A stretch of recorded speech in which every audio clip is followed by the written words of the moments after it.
Take it the fuck easy. I just got another call about CP. He got his dick stuck in a hot All right, tub see you chair. later. All right, go get him. CP rhymes with TP. Am I fucking right? Am I I don't right? get it, but I love it. Oh. What's up? This is Michael Rapport, or as that motherfucker CP calls me, What's His Cock from True Romance, and you're watching WILIscredia. CP, you motherfucker. You know who the fuck I am from True Romance, you motherfucker. And what the fuck is a WILIscredia? Who the fuck knows what a WILIscredia is anyway? Hi. It's been quite a day, huh? It's been a day. It's been a day to have. I am CP of WILIscredia, and so this stream is going to be touching on something that probably should have been done a while ago. There's a lot of volume downstairs. A couple of people have been affected by things that I voiced my opinion on months ago,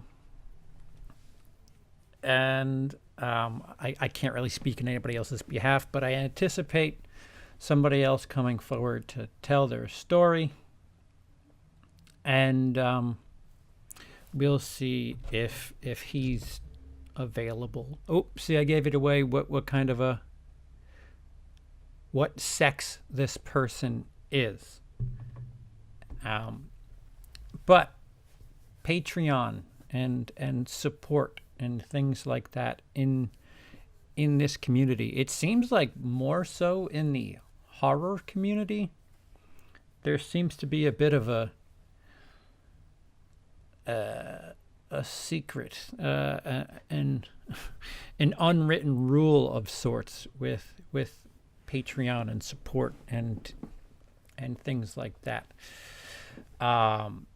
So a couple of months back, I got into a bit of a tizzy that ended up being quite a big deal. A lot of people were frustrated with how things went. Some people privately said things that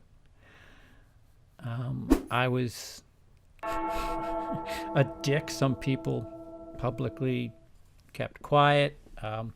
It was clear that I was shaking the cage. Some people would say that I was biting the hand that feeds.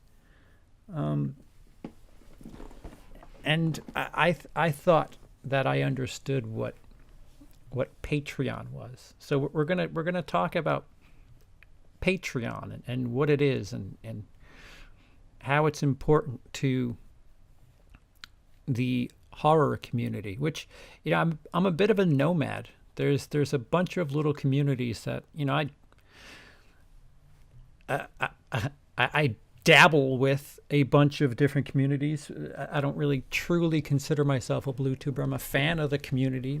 There's, much like any community, the negative really makes the positive hard to argue for, but that's the case with anything.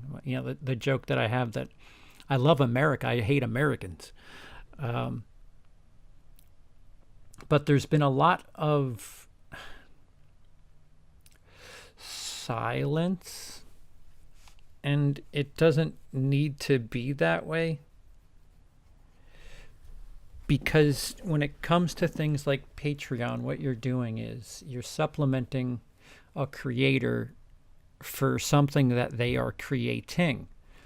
Patreon essentially is a customer, I guess is the most polite way to put it, a customer's way of saying, here, I really dig your content, here's $1, I'd like to help support your channel. Now that's where things get a little wider. some people don't even have any sort of rewards when it comes to Patreon. Some people have different tiers. I have different tiers for my Patreons. You know, the highest tier, you get a t-shirt. A little more leeway when it comes to voting on something. But some people just have a straightforward, you know, dollar support the channel. Cool. And that money goes towards things that either make it easy to produce or go directly towards producing content. I know for a fact that out of pocket to produce content monthly, I'm looking at about $80 for various programs and things being rented and paid for. So all told, if I'm making less than $80 in a month, everything that's being done for the channel is being done out of pocket. What's up, Jonathan? So like that needs to be known up front. Some people, the argument could be had that some content is nothing more than somebody on a cell phone talking to screen. And sure, so some people do that. Doesn't mean that they're not worthy of support. Patreon is a thing where people, it's their money. Instead of buying pizza one night, Joe Sixpack decides, you know what, I really like that WILIscredia. I'm gonna throw $1 his way just to show how much I appreciate the videos he does. Usually people don't choose me over pizza, but you'll have to excuse my example. And that gets bigger. There's stuff where I've had people tell me a couple of times that, you know, they'll listen to my stuff on the way to work, and that it's confusing and interesting and flattering at the same time, because I would hope, well, unlike this moment, I would hope some of the content is video based, and if you're watching my videos on the way to work, boy do I fear whatever the hell is going on the rest of the road. But if you're doing enough, you know, if you're entertaining somebody enough and they want to show their appreciation, then of course, it's no different than paying $80 to go see the Rolling Stones. If that's how you're entertained, you want to take your hard-earned money and be entertained. YouTube is so vast that there's kind of anything for any type of person's needs. I mean, shit. The BlueTube community alone is something that I can point to. You know, we're essentially just talking about movies. We're showing cases. Look here, here's a Blu-ray. I have it. I'm gonna watch it, and here's my story.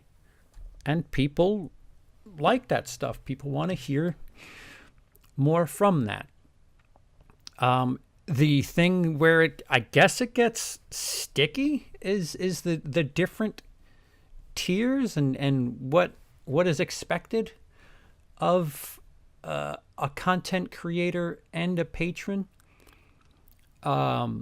And over the course of 2019, for the early mid half of 2019, I had some generous support, donations, whatever word you'd like to use, that were put up on there, and they were pulled back, and the reasons for the scaling back on the support didn't really have anything to do with content distributed. People weren't upset with the quality of the t-shirt. People weren't pissed off with the quality of the "Take It the Fuck Easy" shirt. There were no sort of signs of how much displeasure they have with the product.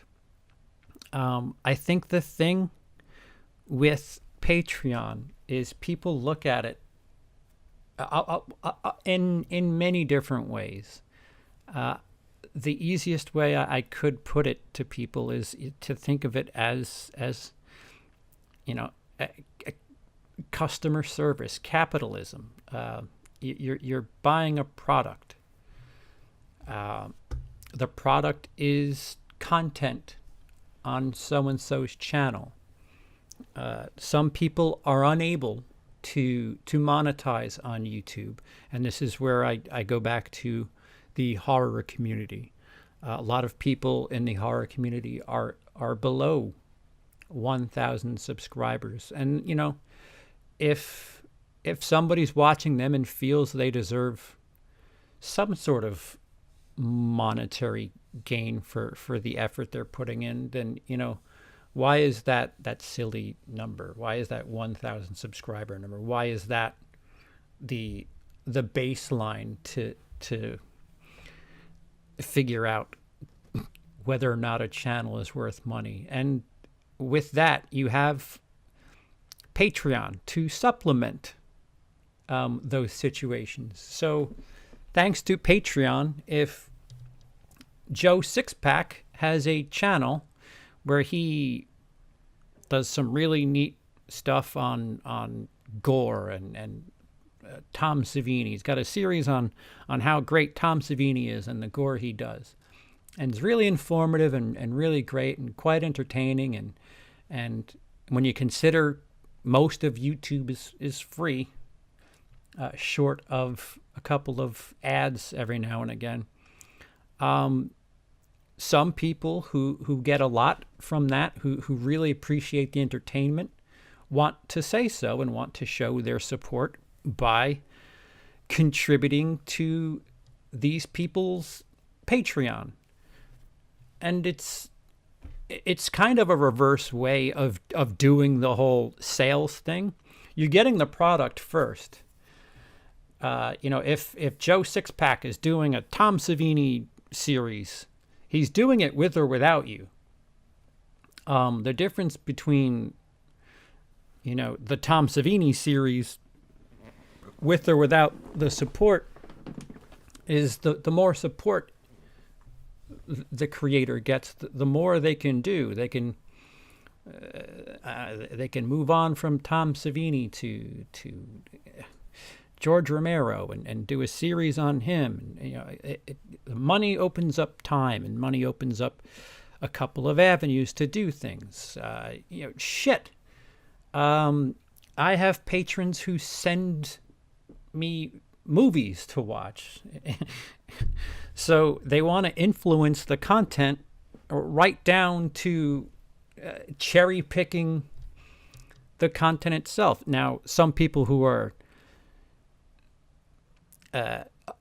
much larger fan bases as myself have people who send a lot of stuff. I know Cody gets a lot of stuff in the mail, and if he would have just shut down his channel and only review the stuff that people were sending him, he'd probably still come up short. It's great that people do that, but it's also a way for people to, I don't know, open up the community portion of Patreon. Like I said, before anything can be considered gain, there's at least $80 that comes out of my pocket every month that goes into the channel, that goes into editing, that goes into podcasting, show business, all that shit. There's money that goes into that.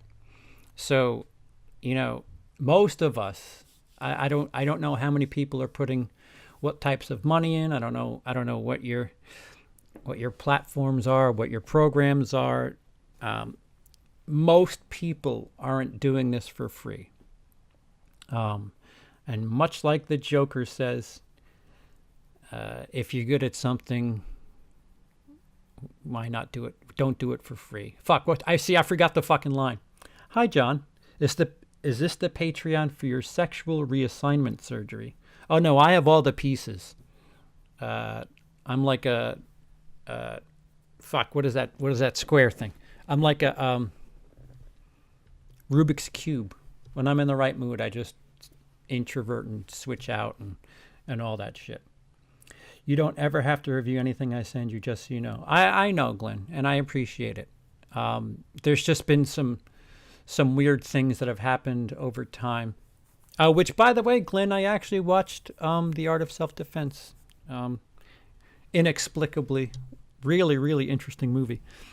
I would hope if you... So, Glenn, speaking of which, we're hoping tomorrow. We're hoping tomorrow on this. Emily's knees deep. I probably shouldn't say that about Emily. She's very deep into this horror project, which is... I don't know. Maybe I'll sneak a picture of just... She's got 5 books stacked of stuff that she's studying and looking into and sourcing material from. The wife, the woman of the household, really, really deserves a hell of a lot more attention. She deserves, I mean, you look at our subscriber number, our Patreon numbers, they really should be flipped. That girl's putting a lot of effort, a lot of work into her material. And you guys just see stuff like, oh, it's 1 video a month. It really isn't. She's putting a lot of work into stuff like that. And Patreon helps with stuff like that. Most of us take that money and put it into the channel. That's the thing about Patreon. And in some instances, it could be something like, using that money to get Netflix for a month. That's $14. If somebody gets Netflix for a month and manages to talk about a movie that they saw on Netflix within that month, guess what? If that $14 came from Patreon just paid for content. I mean, you can really IRS the hell out of it and figure out what is what. I mean, Emily and I, we have 7 days left on our AMC Stubs membership. We're gonna fill up the last bit of our 3. I think it's 3 movies a week. We're gonna go watch 1917 and Underwater. We might have a chance to watch whatever comes out next week, but that's our final hurrah for the AMC A-list for a while, and then we're gonna devote ourselves to some older content like Caligula. We'll get started on the M&M's falling. We'll get started on the Godzilla box set. There's always stuff, especially if people are so nice enough to send things in to us. I know my patrons have been, Glenn, case in point, has been very patient. People ask for us to cover stuff. Some people, it's just, case in point, Glenn. Some people just give stuff as a gift, as a thank you. But everybody's patient for the most part. And as creators, if there was some sort of issue, if a patron had paid, $10, I mean, that's, to be fair, that's a subscription to something. $10 is that Amazon Prime? Isn't Prime like $10 a month? Yeah, let's just say $12 for the sake of Netflix. $12 a month. If somebody were giving, $12 a month and expected to get some sort of something in that 30 days, they have a right. Again, this is customer service after all. They have a right to know what's going on. What's the deal with this? I gave you $12. What type of entertainment am I getting for that? What stuff is there to receive? And you would hope that patrons and creators would speak to one another and say things like, "Oh, I appreciate the $12. I had to pay for Adobe. That is way more than that. But I have this on the shelf. This is coming up. This, that, and the other." And the patron can decide whether or not it's worth their money, or they can say, "All right, cool, thanks. I just wanted to be kept in the loop." Communication really should be one of the things for patrons. Some people, it's the exact opposite. Some people on Patreon want to know everything. They want to know what's the deal, what's coming out next, what's this, why haven't there been a video in 2 days, and I of all the creators I speak to, other than Cecil's got a really fluid schedule. There's not many YouTubers that have the time, let alone mental capacity, to be doing multiple things a week, more than 3 videos a week, and maintain a certain quality. So you have to keep in mind that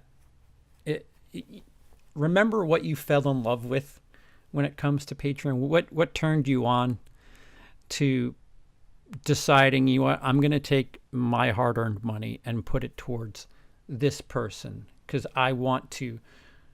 There are many different reasons. Some people just want to see their name on a list. Some people want that shout out. I don't know. There are different stretch goals for people. I know mine. So one person specifically wanted to donate just to be a part of the Patreon Skype call, which we're just talking. It makes you, well, it makes me a little nervous because you just essentially you're just paying to talk, and I feel the need to be entertaining, and I don't know how else to talk about that. Like, we're just chatting. I don't know why you would want to pay to do that, but I guess, what, if you were to ask me to pay to talk to, I don't know, Daisy Ridley, I would, if it was just her just chatting, I think I would probably want to pay for that. So I just compared myself to Daisy Ridley. Did you see that? Let me catch up with the chat. Holy shit, I apologize. What's up, Dice? What's up, Mother Truck? What's up, Eric? CP, please review photos of my crank if I send them to you. LMFAO. Yeah, I'll review them. What tier is that a part of? What's up, Tim? Dead Gamer. I don't see people's problem with Patreon. If somebody wants to support their favorite creators, it's up to them. No one's forcing people to part with their own money. Right, exactly. Everybody's saying hi to each other. What's up, Dale? I know for a fact that my Patreon supporters have made it possible for me to improve my content. This is coming from Dice Roland. Names in the chat. Dice Roland. Click on it to go to her channel. I'm able to buy some equipment, services, movies, etc. Right.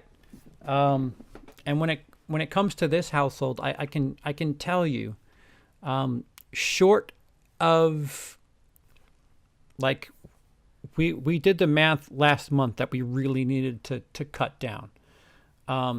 So production alone in this household is like $80. We have A-List, which is $26 each. That's $52.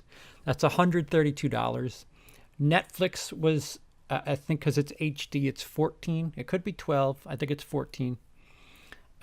That's $146. We had Amazon Prime, which was $156. There was some other thing that I'm forgetting. So just to be in the know as far as, internet, having access to the internet, we need that. We need the internet to upload. That's a $150 bill. I totally forgot about that. That sneaky. Without the internet, none of this is possible. Electricity. So now you think of internet, electricity, and that 150. All right, so we'll scrape. We'll scrape everything as far as we don't need to go to the movies. We don't need to have Netflix. That's fine. I certainly have enough Blu-rays where I can. Fuck! Somebody just sent a Godzilla box set. That's enough content there for a couple of videos. So if we scrape all of the video content, it's still $80 for the services, $110 for the internet, and we'll call it a sliding scale up around $100. It's $300 ish just for us to get these things to you. So no real person on our level when it comes to Patreon is making off. So there's a lot of things that have been said that are a little silly. I mean, of course, we're not taking all of our Patreon money and putting it towards the electric bill. We need the electric bill anyway. We need the internet for other shit. But to have these things happen, of course, it has to contribute. And again, going back to the movie stuff, we had to make some decisions because, do we need to see every brand new movie every week, and are we making content of it? When it comes to Patreon, we were trying to. My patrons experienced some sort of vloggy thing. We weren't doing high-end produced material for the weekly vlogs, but again, this is where my advice to patrons is to communicate. What do you like? What do you not like? My patrons tend to be on the quieter side, but really supportive, and always want to know where to send stuff, which is incredible. I would rather you guys keep 25% of the stuff and just tell me what you want to see. I'd rather you keep some of the gifts and just let me know what I'm doing right, what I'm doing wrong.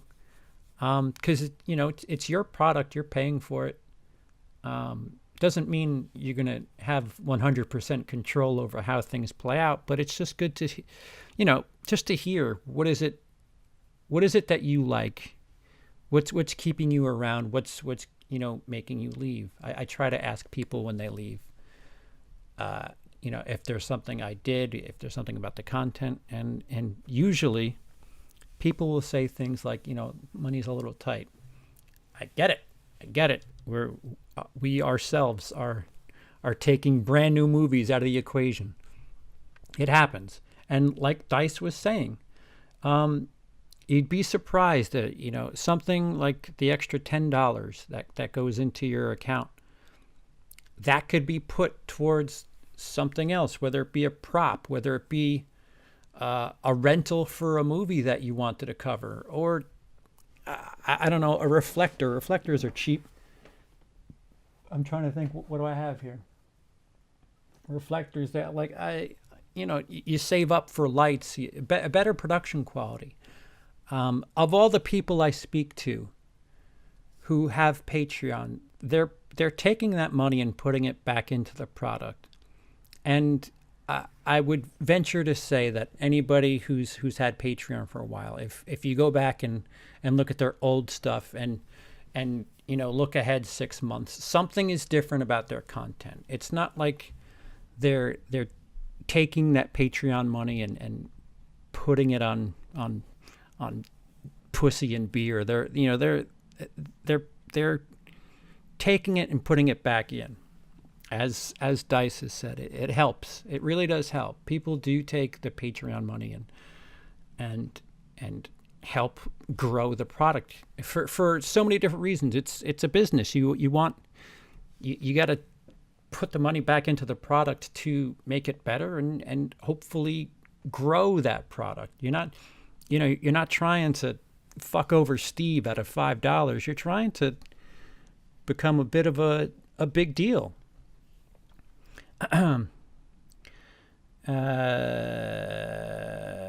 Wait, Oh, I lost it. I lost it.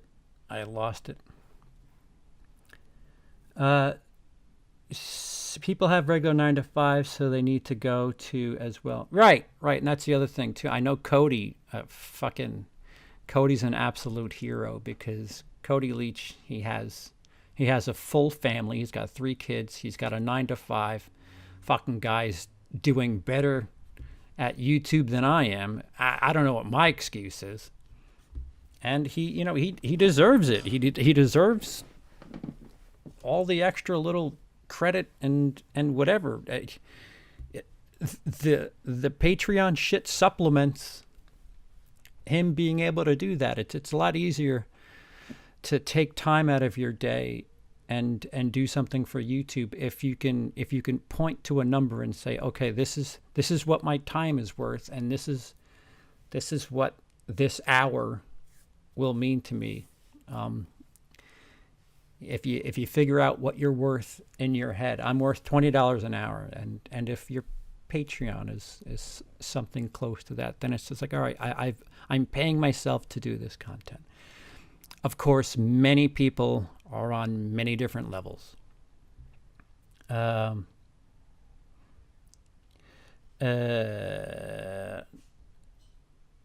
Con Ed bill, yeah, that's that jump off.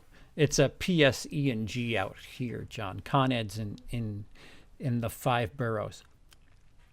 Internet is fucking everything. I've dealt with trying to research and upload without internet access at home.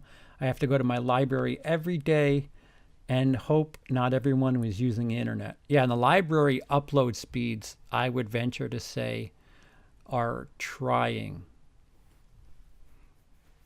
I mean, people take the internet for granted. People take internet speeds for granted. The strongest thing in this house, I would say, is our internet speed. As far as being able to produce and get content out there, I know Emily's in the other room. She's using the internet. I'm streaming. I think technically the TV's still on with something on standby. So that's three modes of streamdom that are open, yet this is still going without a hitch. It's a royal pain in the ass, but it made me work best I could. That dedication. CP just steals internet from the neighbors. I wish I could. I really do. Just get that Wi-Fi.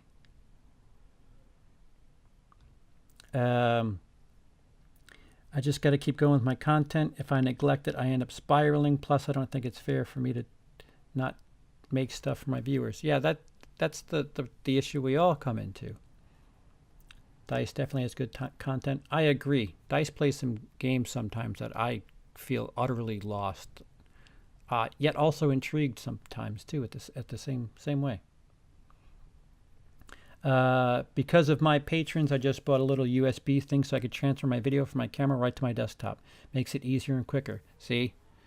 Tools of the trade. Dice takes money that Dice did not have prior to having a Patreon, and now is using that money that people who support Dice, Dice is putting it right back into her product.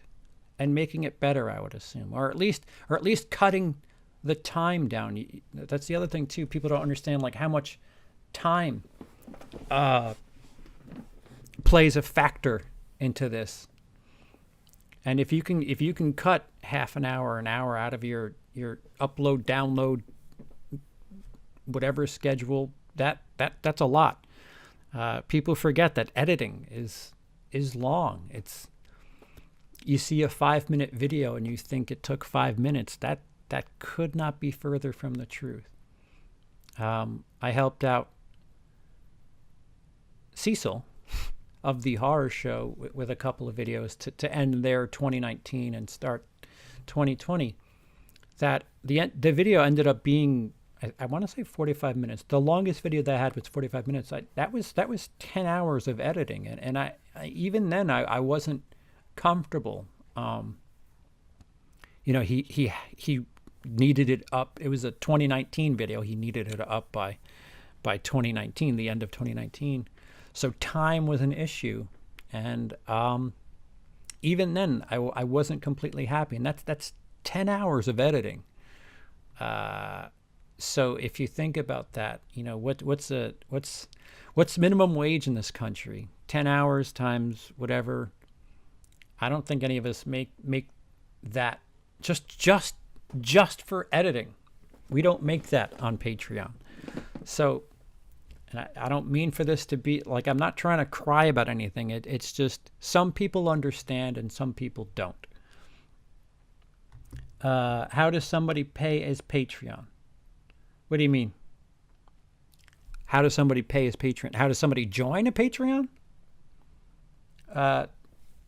Well, mine is, the link is down below. You go to patreon.com/WILI, or usually, if it's a YouTuber, they'll have it listed somewhere in their description down below. And you look over it. Like on the Patreon page, there's things listed like what, all right, the $1 tier, what do I get for this? The $5 tier, what do I get for this? Sometimes they have cute little names. Like mine, I think my $5 tier is Jarvis. My $10 tier is named after longtime patron and tremendous friend of the channel, Joseph Lionel. That's the Lionel tier. I should change the name. I should change the Lionel tier to 25, but that's the t-shirt tier. Take it the fuck easy, which people get a t-shirt with my face saying take it the fuck easy. And the Yikes t-shirt should be coming soon. I just can't wrap my head around how and when. But yeah, you go on Patreon and patreon.com and search for the whatever it is you're looking for. Might not even be a YouTube channel. It could be some sort of Instagram influencer, a product you're interested in, a porn star. I don't know. I don't know how far Patreon goes with what people have on there. Cody Leach is the man. I'm the man too. Thank you. I am a man. Thank you. I'd Patreon the fuck out of you and Embo CP. Unfortunately, I have grown kids that are still taken. I'm not. I don't want anybody to think that I appreciate it, John, and I know you would. I don't want anybody to think that I'm doing this because I'm fishing for patrons. I was turned on to something that perhaps I got started a little early. Somebody else who is in a similar predicament as me was talking about needing to speak, and I wanted to, I guess, preemptively discuss what I feel Patreon is, because I think some people in the smaller ends of the horror community, which already, there's a lot of people that don't like me on the smaller end of the horror community, so I have nothing to lose anyway. But there are some people that are using Patreon as a way to buy friendships and a way to buy emotions and loyalty, and that is not what Patreon is for. Let me try to catch up here, and I'll get right back to that. It's like having annoying ass roommates, yeah, and you gotta feed them and shit too. That's the worst. Speaking of internet, may I just say CenturyLink sucks, the sweatiest of balls. Ew, the sweatiest, huh? Now everybody's asking where CenturyLink is.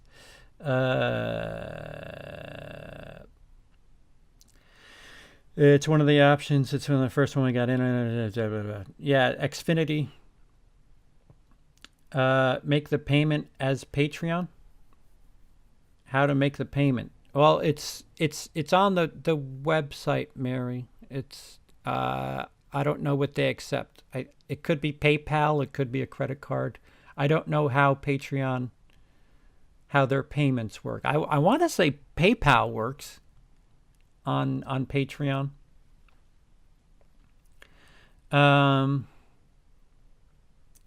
What's wrong with Patreon? I have 4,500 subs on YouTube, but not one Patreon member. I stink. Oh, I don't think that. do you let them know you have Patreon? A lot of people's problems, I would say I'm on the smaller end. Like my Patreon address is down there. I need to clean my nails. But I don't really talk about it that much. It's at the end of the videos where people probably have clicked off by then. But there's all these tips and tricks and things to do to get your people engaged and know what to do. Like subscribe, like, share. Fucking, I forget to say that all the time. And apparently it works. Apparently it's a thing that needs to be beaten into your memory to remind people to subscribe, like, share, click that thumbs up. Don't forget to check out my Patreon and other words. Here's my Twitter. Here's my Instagram. Blah, blah, blah, blah, blah. Consume the CP. We need a Yikes t-shirt now. I'm genuinely working on it. Yeah, and Dice said it, like a payment method, 100%. But I think credit card and PayPal are options. So I'm pretty sure one of, if not both of those options are it. We also need a Yikes horror movie starring CP and Jason Blum. I would actually do that movie. I'll star in Yikes, the horror movie. How do you get patrons exclusive video content? Well, I don't have the answers. Like I'm doing better with patrons than I was this time last year, and even better so than I was 2 years ago. It all depends. There's my patrons, like I said earlier, they're not the most vocal of supporters. Some people do talk, but for the most part, it seems like early content is kind of a big deal for them. Like seeing a video, a couple hours, couple days before somebody else. My 31 on like the big event videos. If you're finished with them early, like I have a video for Friday the 13th, which is coming up in March. That I think my Patreon will have that like a full month in advance. There's that. There's other stuff. There's behind the scenes stuff. There's not that I can show it, but there's like digital codes and stuff that I just got from somebody that I can do a giveaway for on Patreon. It all depends. It all depends on how you want to set it up. I am no expert. I just know that early stuff seems to be good. Exclusive stuff like the vlogs, people like them so much so that Emily and I decided to do a completely different channel of the vloggy stuff that you guys really never get to see. The patrons do. Yeah, exclusivity. But for the most part, I would say it's more, I was going to say 50-50. It's more like 80-20. People are there to support you. They're not so much in it for what are they getting from it. Some people are, but for the most part, they're just trying to support a creator. That's been my experience. Just like when we get super chats. Super chats are, you're watching a live stream and you drop $2 and say, hey, here's a thing to say. That's just support. I mean, granted, you could really have something to say and you want to interact with the show itself and pay to play, baby. I don't know how else to put it. Let me try to catch up. Fuck.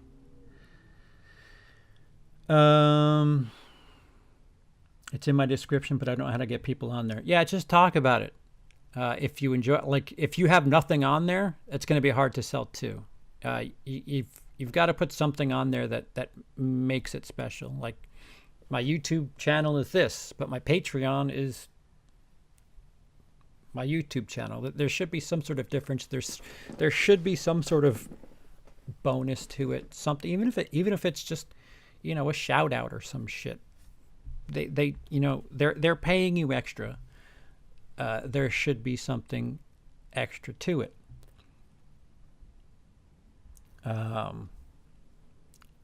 consume the CP. If you don't mind, I'd rather skip the consuming of you, CP. Oh, but you already have. I'll just tune in. You've been breathing the air. Everybody's been consuming the CP. So you can upload a video as unlisted first, but put it on Patreon first. Cool, I need a content plan. I'm just happy making videos, whatever, and small ad money I get. Thank you. Yeah, that's essentially what I do. I when something's special for Patreon, it's unlisted, and then a couple hours, couple days, you make it public. And sometimes you'll notice a video goes live and it's already got a couple of dozen views. That's because Patreon's had added already. That's what I do, and it seems to work well so far. Slasher in suits. So, drinking, which gets me to the sticky part, I guess. Those of you who remember way back to July, remember that there was a bit of a hubbub over support and people and where money could and should be going, and there was a bit of a falling out live in front of your eyes, and a lot of people had a lot of things to say. And it had a lot to do with Patreon. And the support was pulled due to friendships and what was happening completely divorced from any sort of content that was being created under the WILIscredia banner window. And some people were asked to no longer associate with me. I had received emails and messages from a strong patron to just disavow and no longer associate with me. Times where people were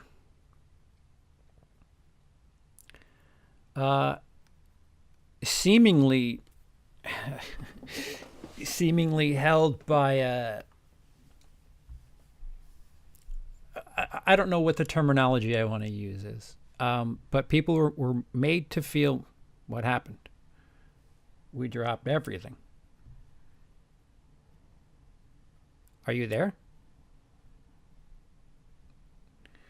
Why did it all go away? Tell me if you could see this, because everything just went to shit. I just lost everything here.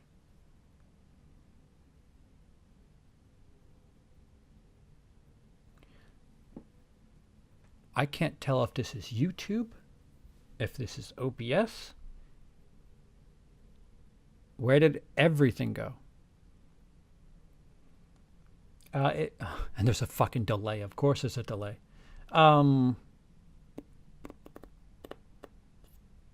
If you can see this, let me know. 38. Just somebody repeat that to me. Fucking delay.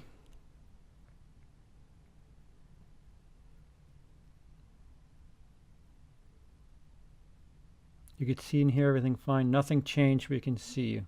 Come on, somebody give me that number. Give me that number. Can see and hear you. What's the number? What'd I say? Come on.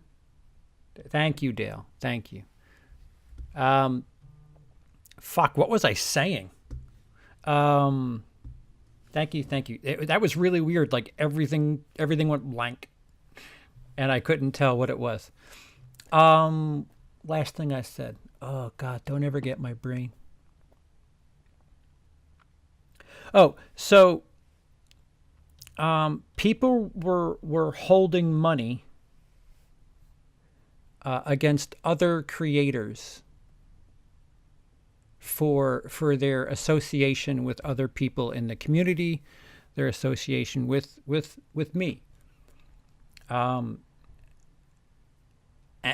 that is not what Patreon is. I don't know what you call that. Granted, I have my Patreon set up to be associated with my content. If you like having your name on the title screen, it's this tier. If you want to have your vote matter a little bit more than everybody else's when it comes to voting for a thing, yours in this tier. If you'd like a T-shirt whenever they're made, you're in this tier.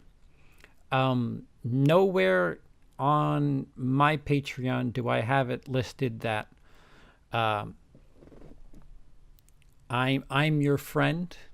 I'm your I'm your property, I guess is a polite way to put it. And I'm not at your every beck and call, but apparently that appears to be the way some people think Patreon works.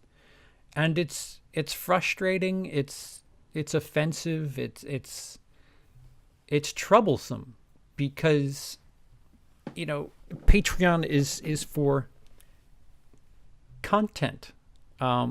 We're putting out a product, and you're showing your support for that product, however it's small or large. And it's come to my attention that has been happening again. And I can't speak to exactly what that has been. It sounds very similar to what I'm talking about and what I've experienced in the past. But Patreon donations are about the content.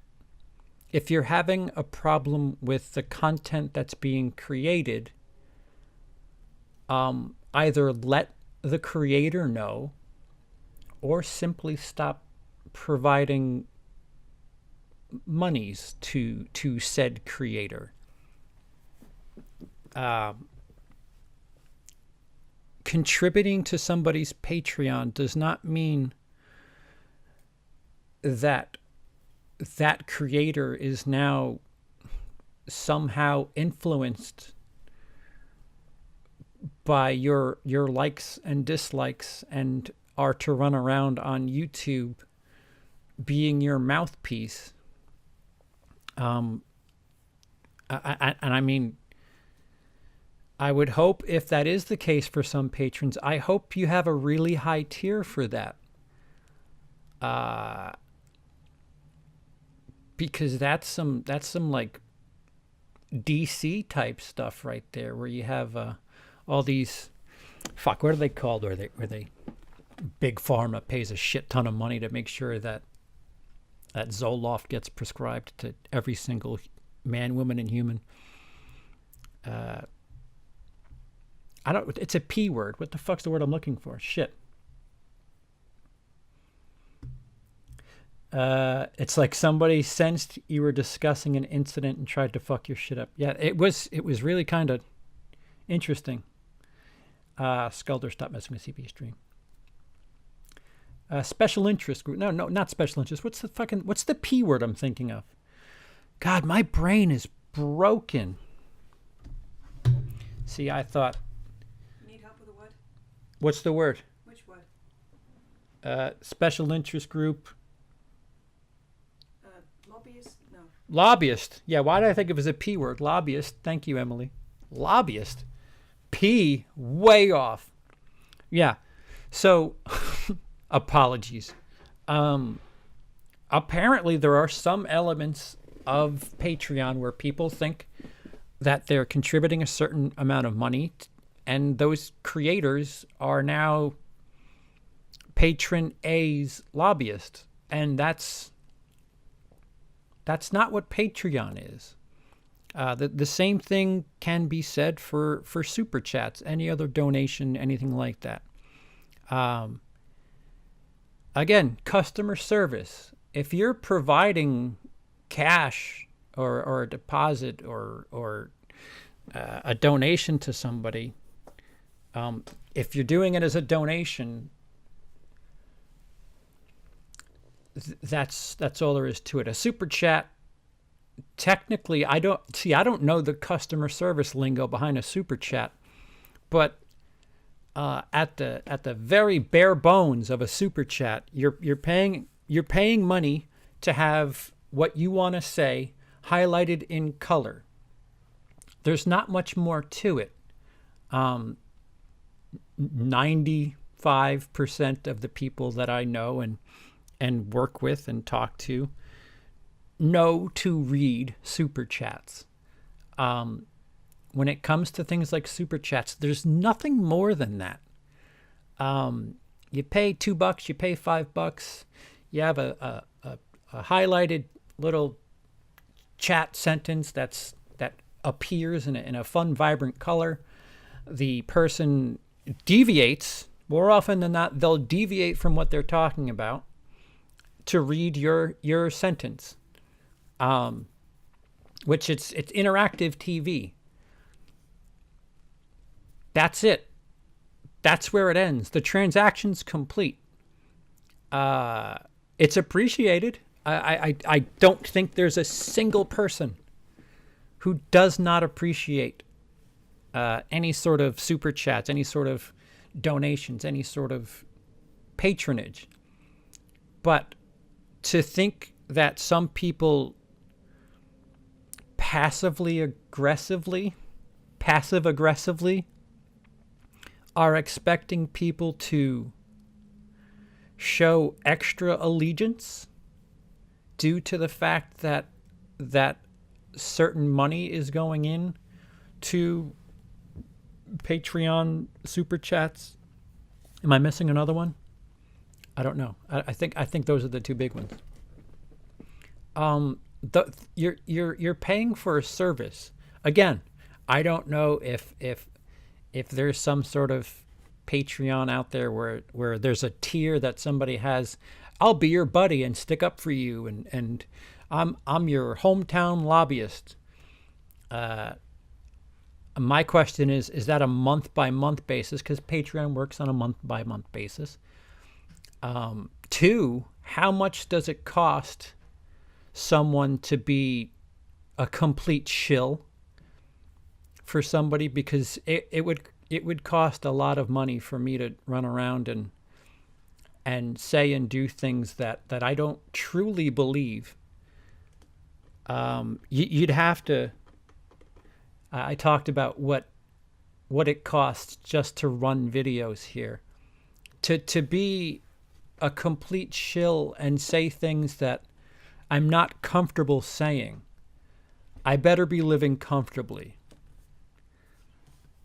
Is I guess the best way I'd put it. I don't know how high the tiers go on Patreon.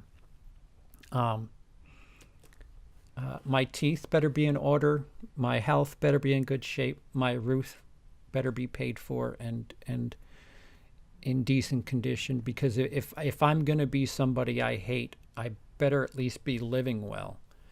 And I don't know of anybody that's got a Patreon tier that size.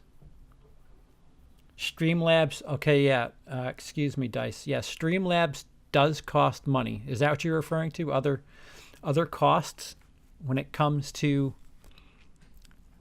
things that there. I really, I should have prepared myself and written down just how much goes out when you. Oh wait, I have this. How much goes outward just to produce content on YouTube? And of course, for as much as I'm saying people deserve it, and there's some great quality content and people putting a lot of effort into their YouTube work, there are people that are a bit lazy, people that mail it in. I don't dispute that. But again, going back to what somebody else said, nobody's Nobody's holding your hand to the credit card. If you don't like the product, don't pay for it. Look, here's a can of vanilla Coke. Do you know what I don't have? Pepsi. Because I don't like it. I think it's different. I don't want it. Patreon, super chats, all those things. Those are your choices. If people are willing to accept your donations, your contributions, that's well and good. Thank you. I don't think anybody isn't thankful for that. But to quote Bane from Dark Knight Rises, when Ben Mendelsohn says, I've given you a small fortune, and Bane has his open hand, really, really, really badass scene. Bane has his hand open like this against Ben Mendelsohn's shoulder, and it's just everything about it is just so fucking awesome.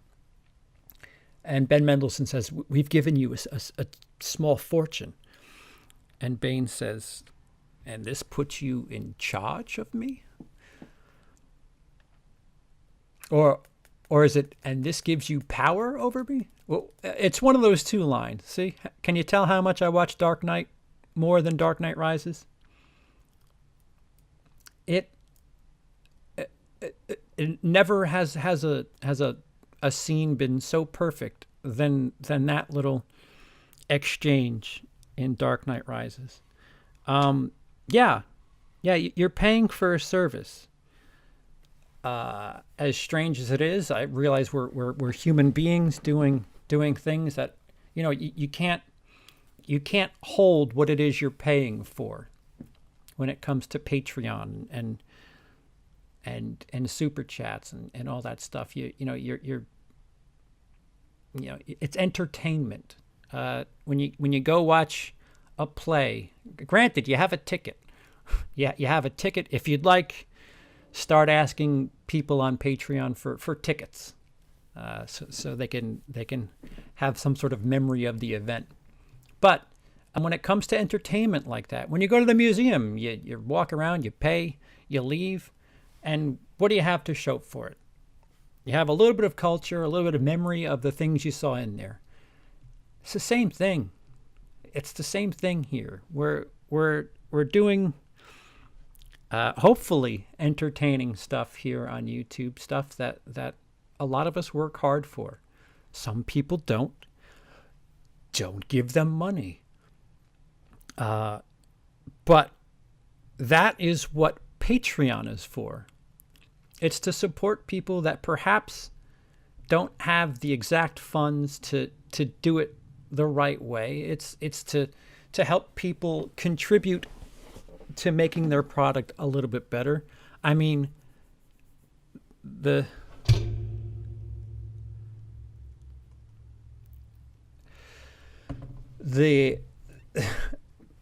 things about, what the fuck was I saying? You pay what? StreamYard. Same with StreamYard. That's the second time somebody's brought up StreamYard. You paid DirecTV for service. They ain't going to put extra porn on for you. Yeah, different tiers. That's the porn tier. Interesting analogy, but you get the idea. Patreon seems to be support to help someone keep doing what they're doing. Equipment, contact, etc. Mary Smith, exactly. Right. If you go back and watch some of my content from 2 years ago. 2 years ago at this time, I think I had 2 patrons and the total was less than $5. I think today I have 22 patrons and things look a little bit shinier, if I do say so. Fuck, this little fucking thing. Where'd it go? That thing is just it's just a cartoon version of my head with a spinny sunburst behind it, but it is it's something I put towards the project rather than you just sitting here looking at me saying, "Hey, what's up?" Everything around me here, like fuck the lights behind me. It's setting up the surroundings, the mise en scène, the set design, if you will. It's more aesthetically pleasing than a bunch of white walls.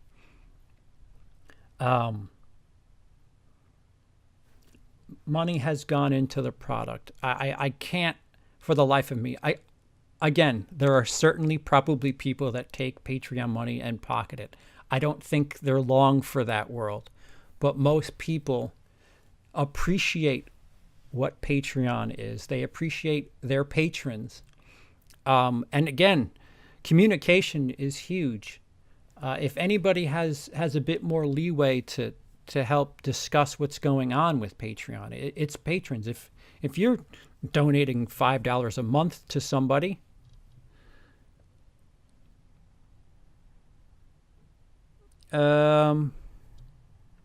then you should probably be able to tell the creator, hey, I really love what you're doing, enough so that I took my coffee money for Friday and gave it to you.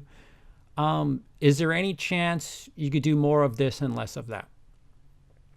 They don't have to do that. But I'm assuming the creator will take that and say, okay, you know what, that's something that somebody important thinks, and whether or not they do that is the creator's prerogative. And if you, as the patron, feel good or bad, you continue providing support, or you just stop because you don't like the product you're getting. It's weird. It's weird because we're humans. And we're not products on shelves. But you really need to think of stuff like Patreon, stuff like Super Chats, as stuff on shelves. We're products. It's entertainment. We really just need a big factory of YouTube and ASMR. That's just people, whatever.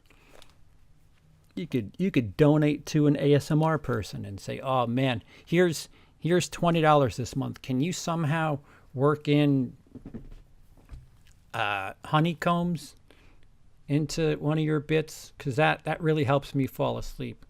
Or whatever it is you ASMR people do with that ASMR stuff. I'm not judging.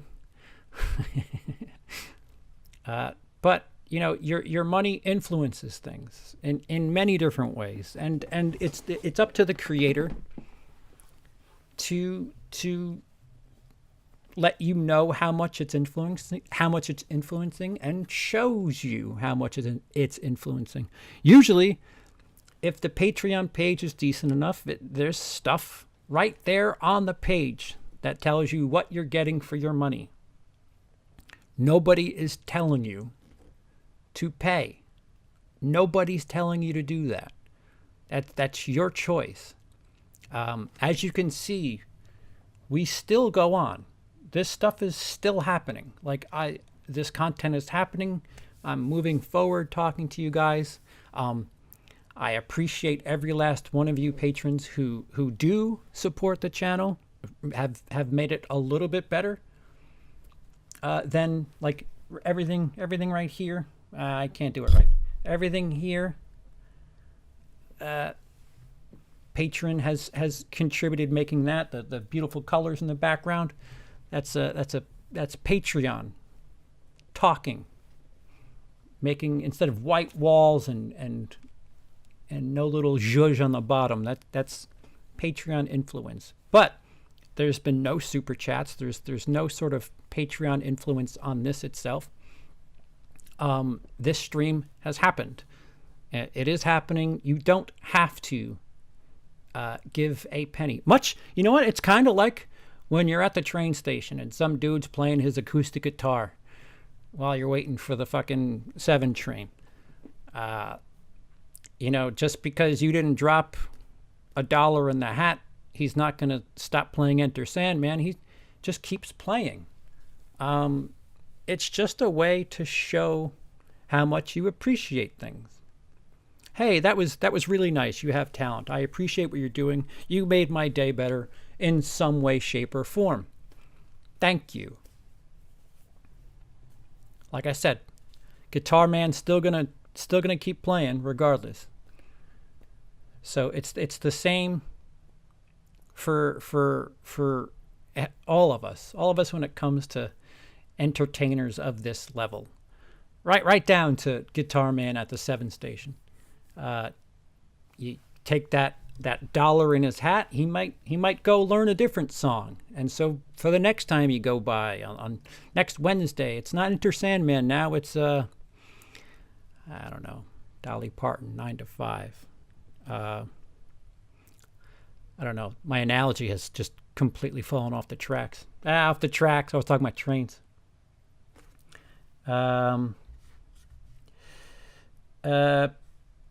Should be suggestions, not demands. Oh, it absolutely isn't. It isn't demands. I don't think that's the case at all.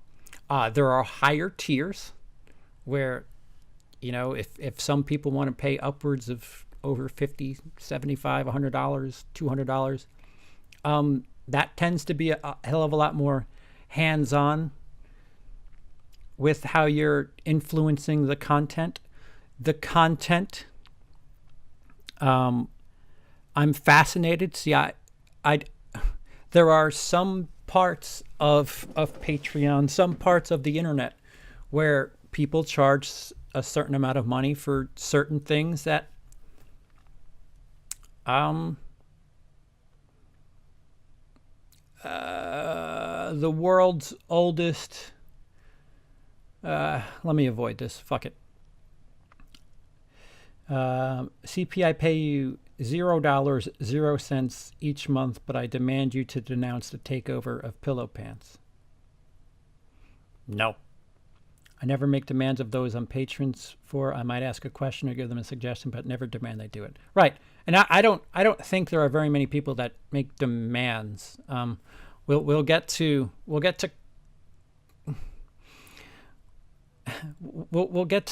I don't know what you would call it, coercion, in a second. CP, I will send you 1 vanilla Coke every month. Is that Patreon? To me it is. Fuck yeah, it is. I can like and subscribe, which I did. Yes, and again, immensely appreciated. There are so many different ways to show somebody you support them, you like what they're doing. The easiest thing to do, if your fingers work and you're watching the thing on the screen, click the like button.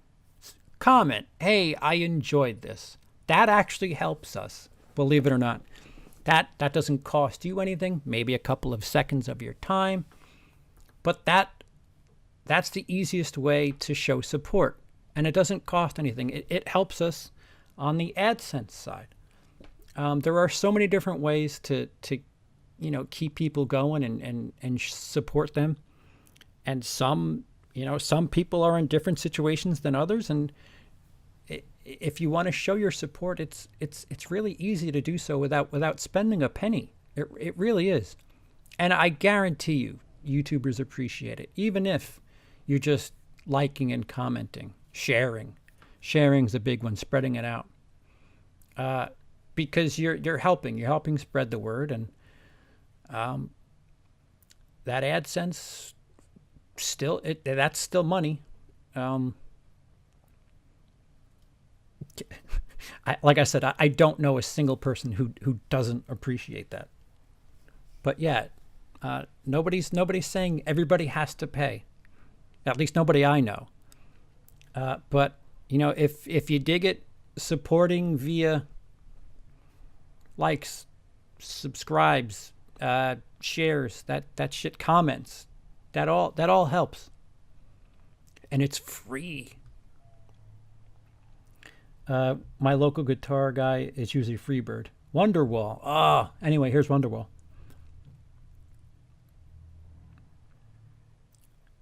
$200 CP will point at it and laugh. For 2,000 you'll get the handy Pete. What? Just make an OnlyFans account and let it all hang out. That's what I was trying to avoid talking about. So there are these far spectrums of the internet where some people, hey, they think, you know what, I have an attractive body.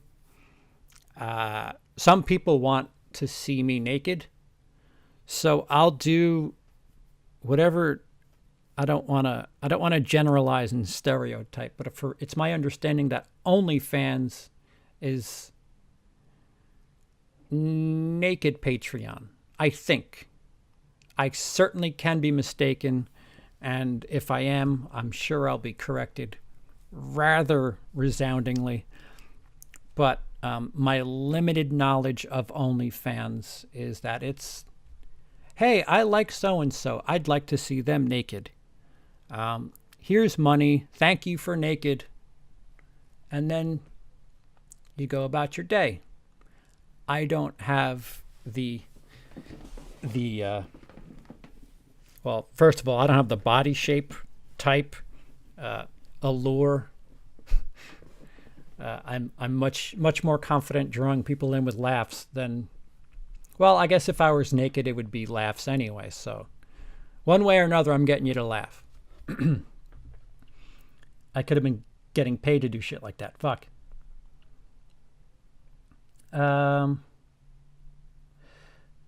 Laughter is the best medicine. I'll take it. I agree. You are very creative and funny. The production at the beginning of the shows are great. Thank you. I appreciate that. I try to put a decent amount of effort into it. Dice, there are people who love to pay to be humiliated. Fact. Lost Boy, Bayous? Bayous? $2. Thank you. I'm not creating this stream to ask for money. I want that to be resoundingly clear. I'm not asking for anything. If you are donating, it is appreciated. This isn't some sort of bizarre third world guilt trip. I'm just explaining something because I've heard that somebody who I'm familiar with, due to a very similar situation, which I guess I'll get to it quickly. Let me catch up. I'll explain what's going on, but there's no pressure to contribute money. Please, thank you. It is certainly appreciated, but it's unnecessary. Now you didn't hear this from me, but where's a link for that? Because I definitely have some have to do some humiliating. This is off topic, but I wanted to ask you, was the film noir cinema... What? This is off topic, but wanted to ask you, how was the film noir cinema in Greenpoint? Oh, it's tiny. It's tiny. There's like 5 rows. If there's 40 seats in that building, that's a lot. I'm pretty sure it's less. It's tiny. It's really neat though. It's so Brooklyn. I don't know how else to put it. No, you're right on the money, CP. Shit, I hate being delayed. Pete, here's $2 you demanded from me. I did not demand. See, people are going to think I actually demanded that, but thank you. Keep talking. $2. Thank you. I thought the people who wanted to see others naked went to Omegle. No, that's just people who want to see. See, that's free. There's no money involved there. That's just looking at navels and tips of penises. That's what Omegle does. Hold on. I'm trying to see. Of course, the party in question is nowhere to be seen. A chat roulette. Chat roulette is way worse than Omegle. And again, it's some place where somebody... See, I would say Omegle is more bottomless males, and chat roulette is mostly females just sitting on a bed without clothes. They're going to be there naked regardless, but you giving them money contributes to the end goal, the end game of that video. Or at least that's what I think when it comes to I don't know what I'm talking about. Chat roulette. We're talking about chat roulette. I don't think chat roulette has Patreon. What's chat roulette? You know what? Never mind. I don't want to know. Yeah, chat roulette it's just nudity. Lots of nudity. And it kind of is like this. If these super chats were on chat roulette, I'd be a little bit closer to masturbating or climaxing. That's how chat roulette works. I don't know how else to explain it. Chat roulette is something like this, except you'd have to picture me on a bed, and maybe I'd be bottomless, just with some sort of sex toy.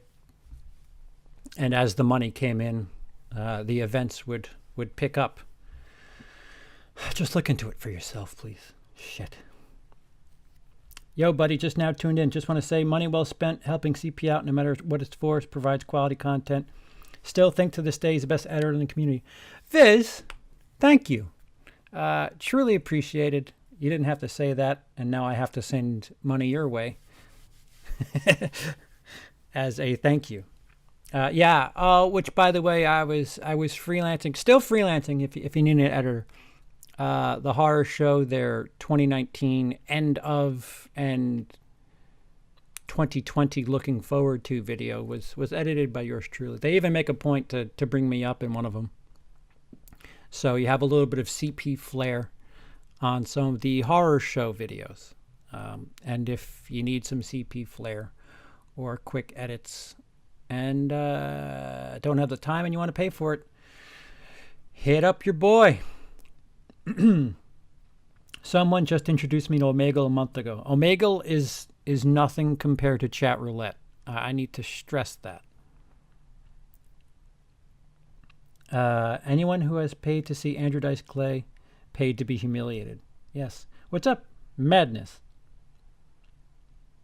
I've never been on someone I do streams with goes on. What? I never been on someone I do streams with goes on it, Dice. I never been on someone I do streams with goes on it, Dice. Nope. Not English. That is not English.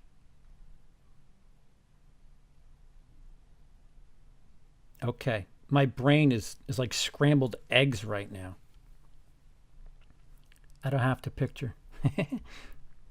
CP. What? I hate that it skips. CP, I just said I don't want to know. You don't have to explain. Well, too late. There's a delay, and I decided I wanted to explain. That image is burned into my head now. CP, picture this sprawled out in front of a fireplace on a bare screen rug, completely naked except for the hat with vanilla Coke in hand.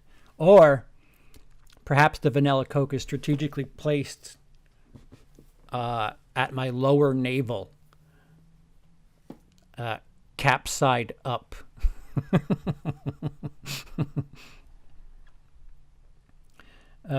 Why Timmy can't get rid of me? I'm like a fungus. Ha ha ha ha ha. Hey, and I'm caught up. Okay, good. So I have second-hand knowledge. And I guess I just, this person was supposed to join me a while ago. That's my fault for not doing it back then. But there appears to be a heavy hitter in the horror Patreon. We're not all popular horror YouTubers, but a lot of us are in very similar circles, especially when it comes to Patreon. And somebody throws their weight around a bit with their money. I was going to make a joke about the Coke being overkill for censorship, but I won't. You mentioning it is more than enough. And so there's been a lot of things said, implied, about people that seem to be tied directly to being supported on Patreon, guilt trips, so on and so forth. And somebody was made to feel bad because they were being supported so much on Patreon. And apparently the thought process was, well, if you're being supported on Patreon, that means that you're loyal to the patron. And I very, very famously, not famously, but outwardly kind of brought news of a similar situation up a couple of months back. A lot of back and forth, a lot of things being said. And it seems to be happening again. And somebody who knew of the situation where everything all melted down on a live stream, who at that time had issue with what I was doing, with the stream itself, what was happening on the stream, had issue.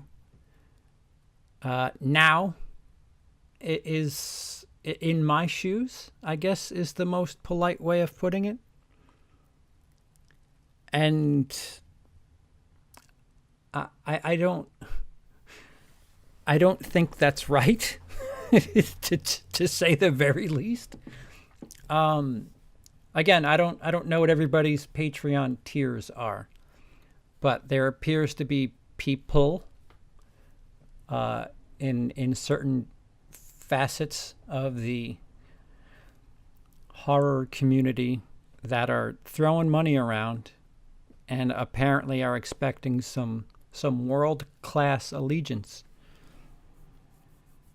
and expecting people to not speak to certain parties because of said allegiance. And that's not what Patreon is. That's not what Super Chats are. And I would hope the community would be better than that.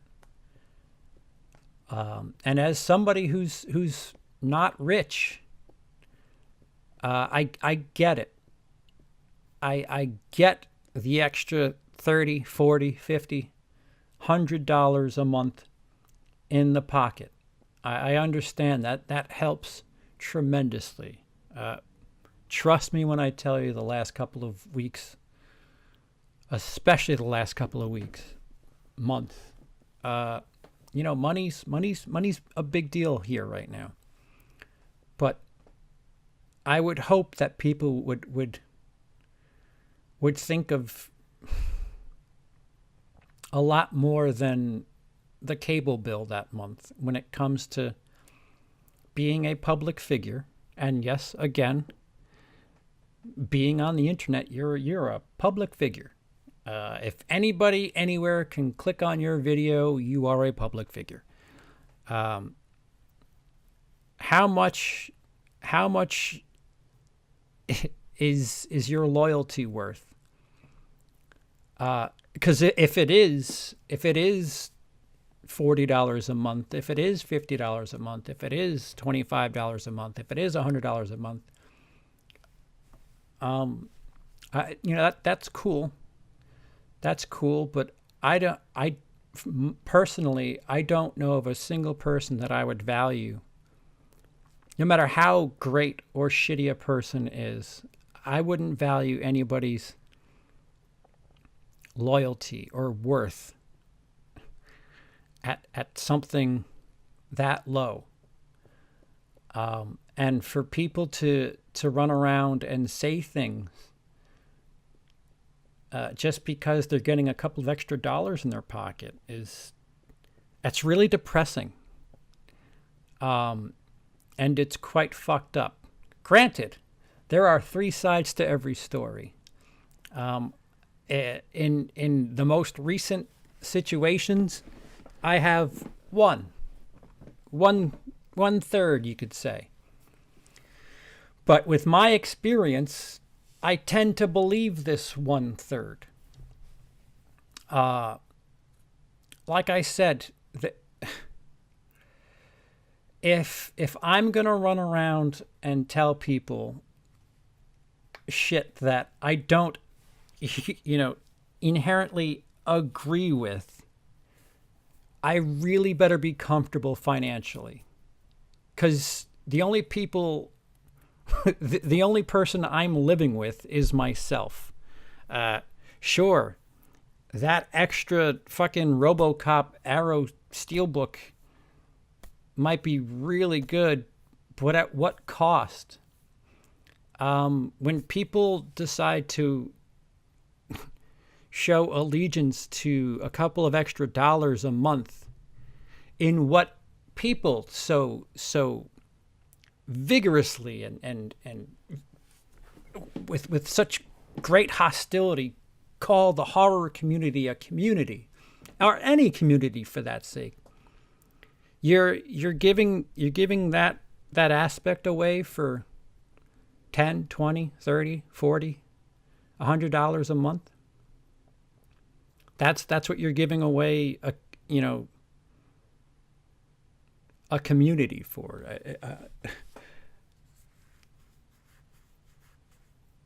Dignity, I would venture to say dignity's worth about $50. I'm not rich, I'm CP.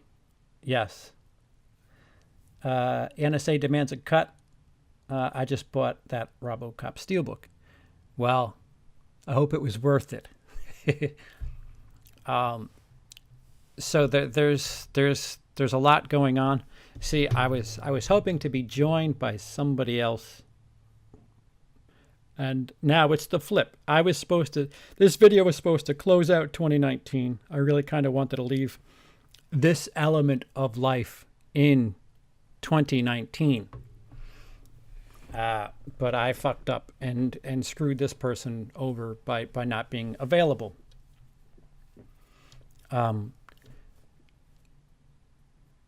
But Patreon, super chats, those are products. You're paying for a service.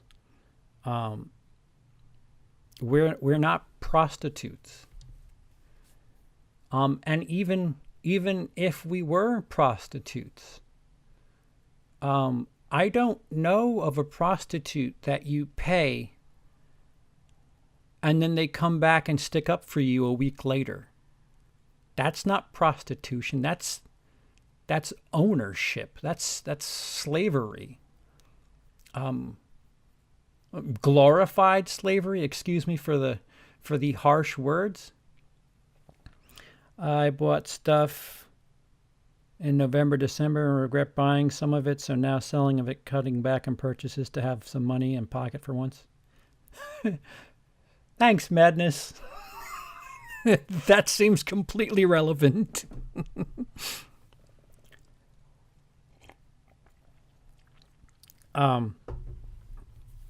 There are a lot of people that seem to be bothered that somebody's speaking ill of somebody throwing money around. And I would say, at the very least, open your ears and ears and listen. Everybody's so quick to judge things. Yes, people who don't get money tend to. It's a lot harder for people who don't get patronage, who don't get super chats. It's a lot easier for them to be like, well, What's your problem? You're getting paid to do something you like. And yeah, but a lot of us are busting our tail to get that money, and we're going to do that regardless. And even still, so what? Because somebody gave me a $10 super chat means I got to tell somebody I think's a good dude that he's a piece of shit?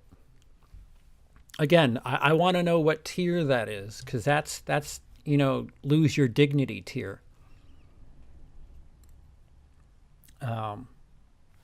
People running around being a little vocal, acting a little tough, and for what? Money doesn't buy everything. And again, I'm coming to you as somebody who's in a bad way. Medical bills are stupid. In no way. If somebody dropped, let me think, what would make life good right now? If somebody dropped $5,000 right now in a super chat and said, "Hey, CP, go tell your wife she's the worst person ever," I wouldn't do it. $5,000, it helps. It'll straighten shit out for a couple of weeks. But why would I? What's people are losing touch. What's worth more? The good relationships that you have and built, the friends and family, and all these important things, or a little bit of money that will go away. When the money's gone, you still have this person a couple of weeks, months later that you're like, "Oh yeah, I needed the money."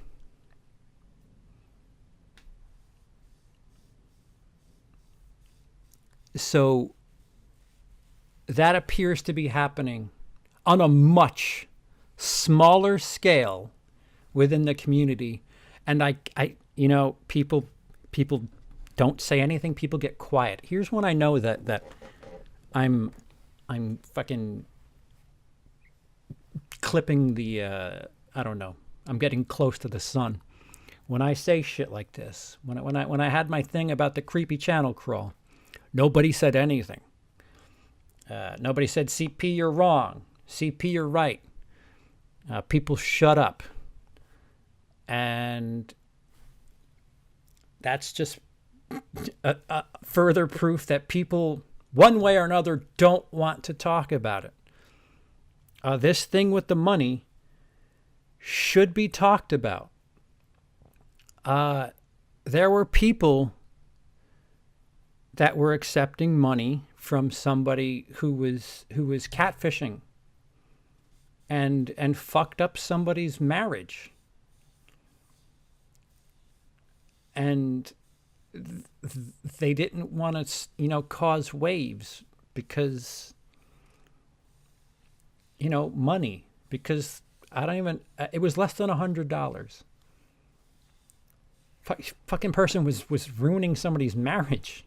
Nobody you know. Nobody I know, if that makes you feel better. Pete, CP, go tell your wife she's a wonderful person. See, I can't. Here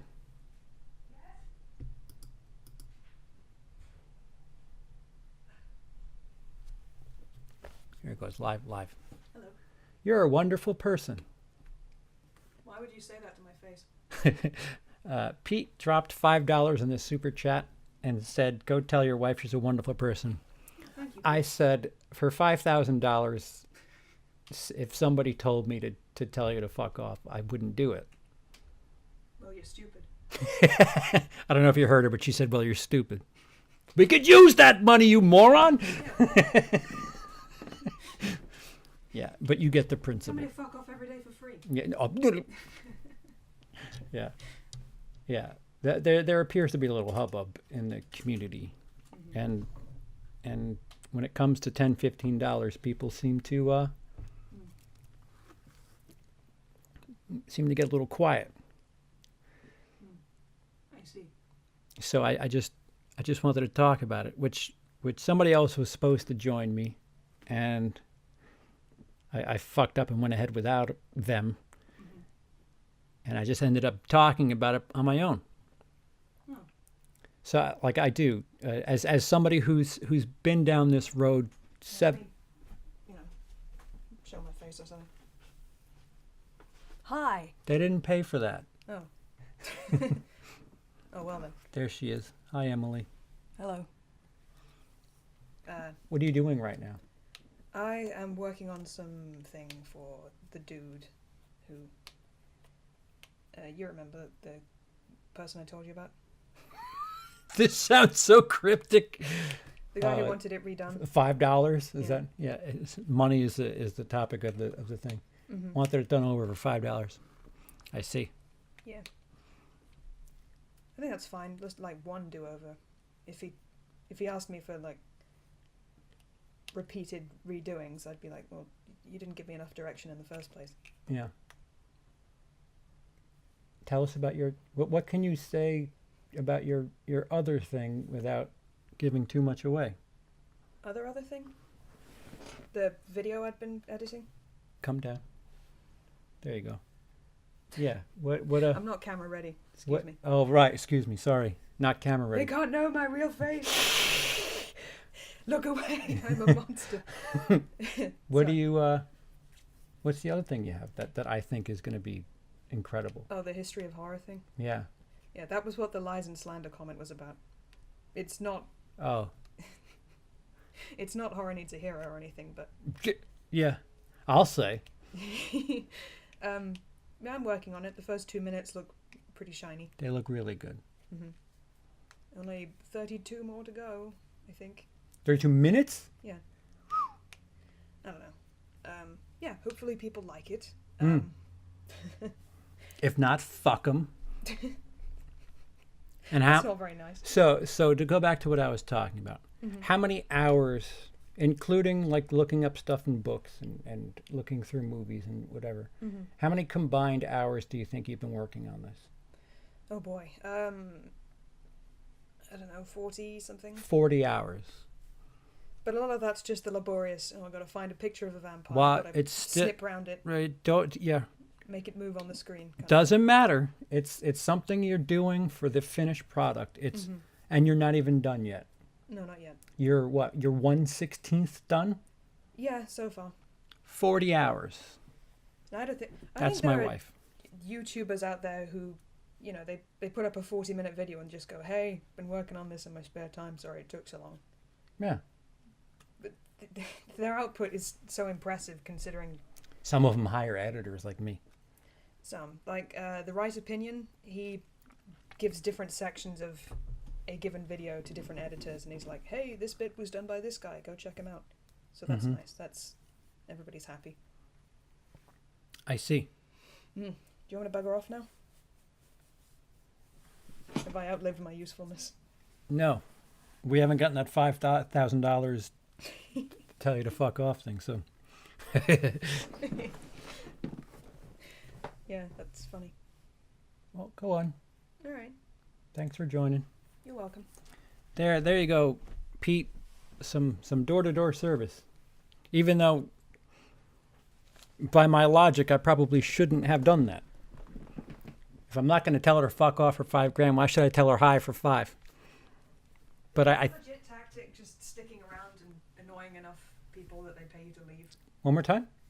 Is that a legitimate tactic? Like you just stick around and annoy people until they get you to leave? Legitimate tactic where? For fundraising or something. I don't know. Bye. Bye. So catching up. Yo, Corey. Do you have Skype, Corey?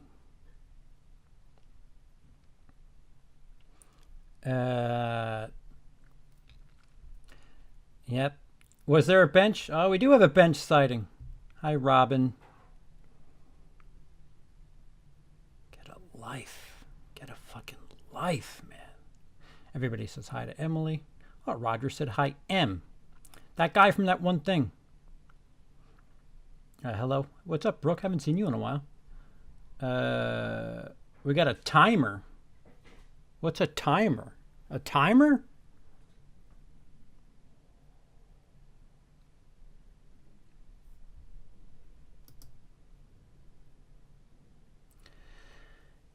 First time I see that dice. Taja, what?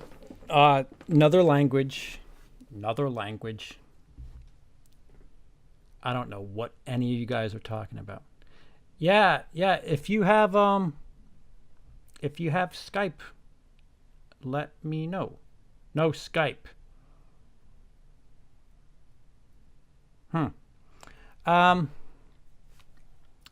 Okay.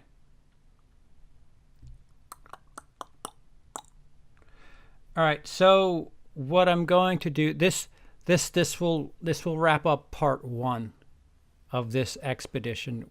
We will be go pee, go do whatever.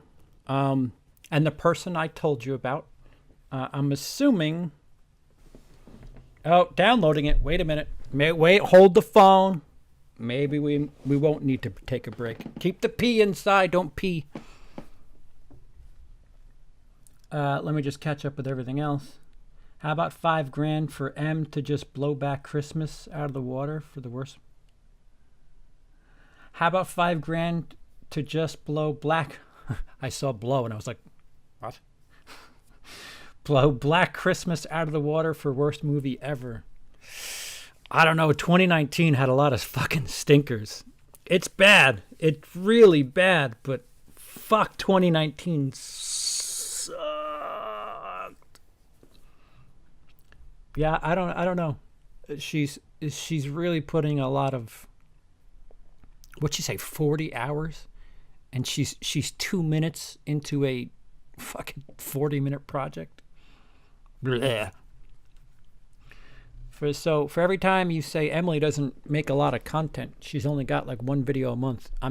Trust me when I tell you, she's been using some of my books. She's got these books that are from like 1972 that she's doing homework on with fucking, what do they call that?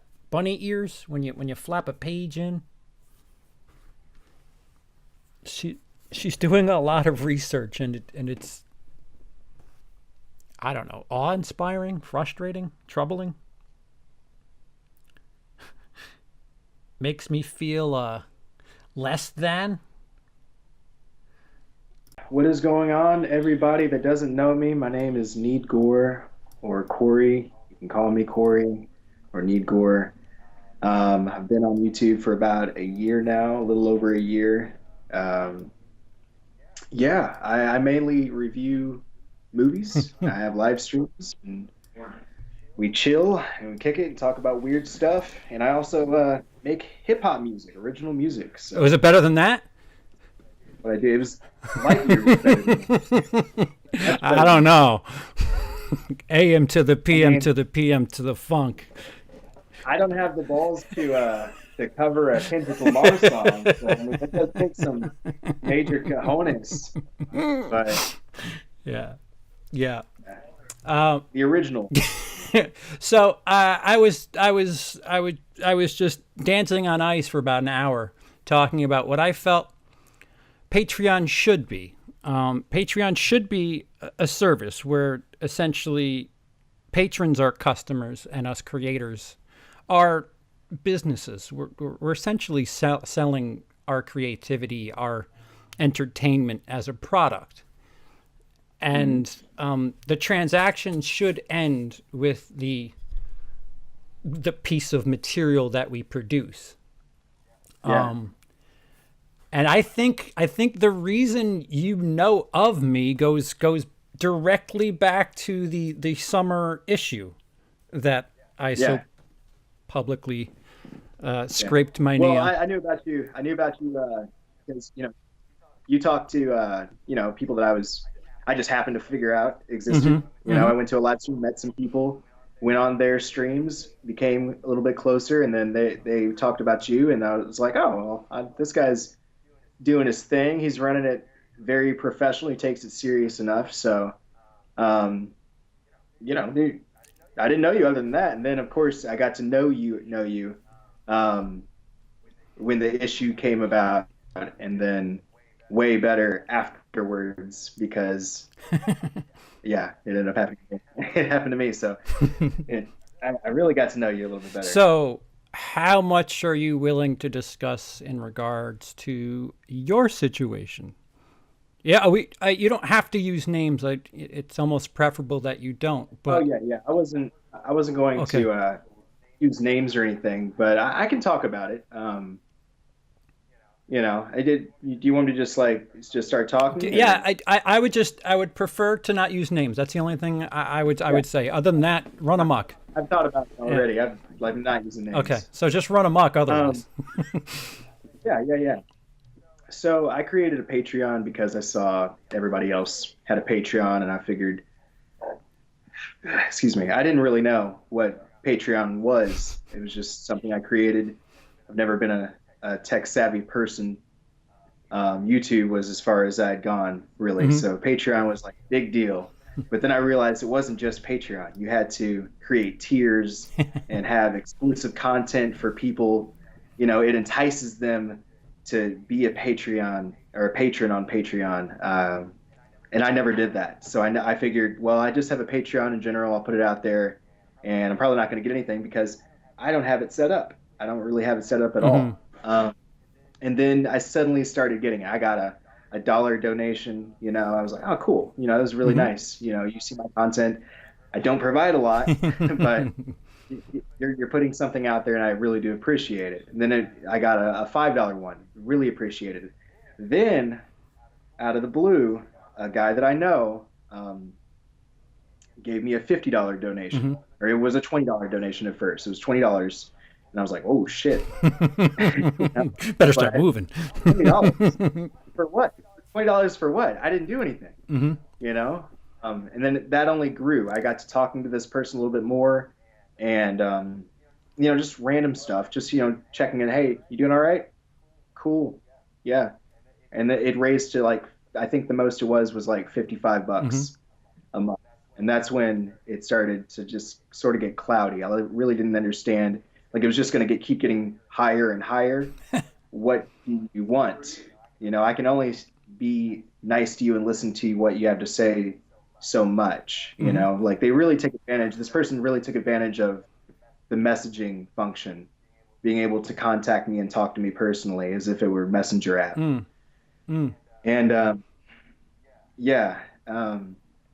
and then he suddenly started telling me to not talk to you, CP. Specifically me. Specifically you. He said, don't talk to him. Not, he's one of his boys or whatever. I was on John Steele's. I'm sorry, John. I used your name. At least John's here, so that I'm pretty sure he'll be okay. I was on your stream, John, and CP came on. I think in the chats. He wasn't even on the actual stream. He was in the chats, and I mentioned that I was on John's stream, and he lost it. He fucking lost it. He said, he's one of CP's boys, and he's a bad guy and does all this shit, and we ended up having this back and forth, and he would take away the money and then he'd put it back on and make me, he would say shit like just trying to make me feel sorry for him. Like you did something bad to him or whatever. I didn't understand, like your drama in particular. I didn't know the details of why the shit was being done and that it was orchestrated in the way it had been. Right.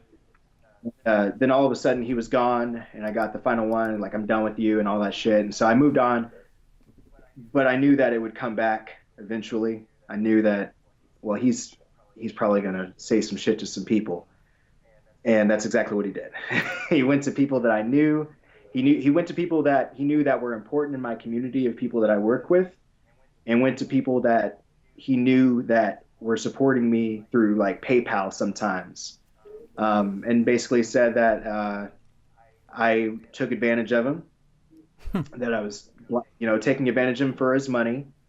Mm-hmm. And that's enough for anybody. Someone tells you that this person is taking advantage of you who are giving him money, and he took advantage of me, then you're going to believe whatever you want to believe.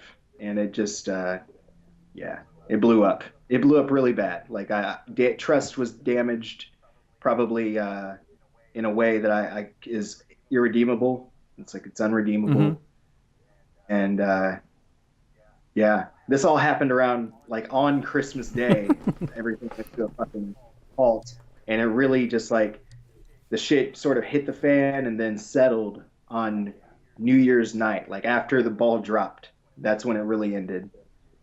So that's me speaking my piece. That's everything. That's all that. So I'll say this for you so that you don't have to speak. But I think this is happening to a lot more than just the two of us, and I think a lot more people are staying quiet because money's money, and exactly. Those of us who are in any sort of most of us aren't in the greatest of situations, and fuck, $20 helps. $20 is nice. Yeah. Just randomly. And if you throw in $50, that can cover a whole bill of something that you within your budget. Right. So it's like, I got lights because I was told to tell somebody to fuck off. How do you like that? There you go. And so that's what I think is happening now, especially like there's one person in particular I'm not going to name, but within the community that I was with, or am with, I'm still a part of the horror community. Let's review a little bit more.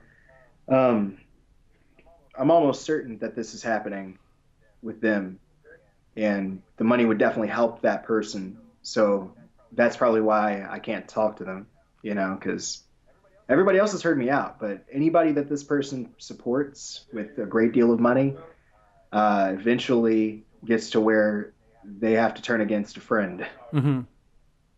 And they're allowed to freely be in and out of whatever live stream they want. I don't know why. Like, I don't know why someone would want that kind of power over somebody, because I'm not insane.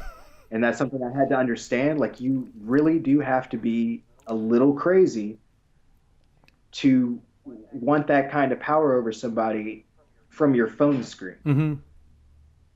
Yeah, it's some next level interactivity. Like, I don't know what it's a weird portion of the internet to kind of zero in on too. Like, I mean, somebody brought up chat roulette before.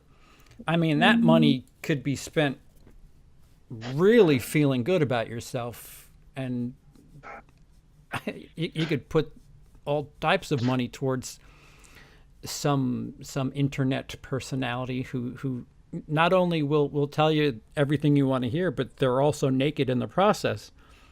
I don't understand the having random people strewn across. I kind of understand this person a little bit. I don't want to get into too much detail about the person. Right. Yeah, but I'm a smart fucking guy, man, and I fucking know when certain people are the way they are. Like he said a little bit too much, sent pictures of things, not fucked up pictures like that, but like the person, like videos of them being drunk out in public, but alone. And obviously they told somebody to take the video of them. This person is lonely. That's the big factor. This person is an old person and is very lonely. And it makes sense for them to be on YouTube because YouTube is easy. Everybody's going to have YouTube. YouTube's already downloaded to your phone when you get a new phone. Right.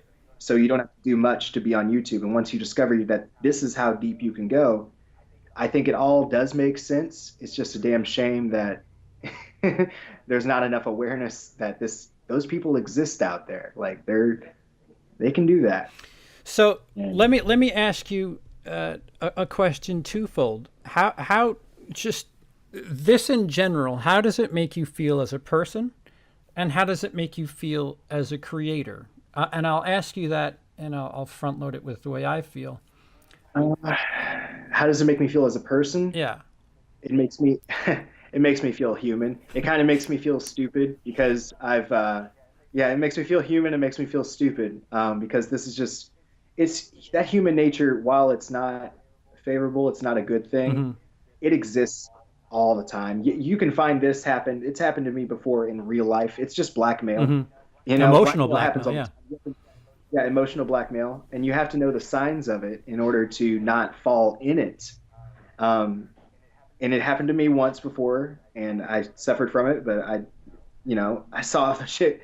I knew it was gonna fucking happen, and should have done something about it. And it happened on the internet, and it's very possible that it can happen on the internet. People need to know, like, when you're a creator, it goes back to your second question: how does it make me feel as a creator? As a creator, you're doing this because you probably don't have a lot of, I don't know, like there's some people that have hobbies that they do outside in their real life, and it's really fucking interesting. They turn it into content. This is my hobby. This is my hobby. This is my one hobby. I don't have time for other hobbies. You know what I mean? I have work and this sometimes, and I do other things around there, but you're not gonna see me record that shit. I talk about the things that I like. I'm making music. I like to do this. I like to get on lives and talk to people.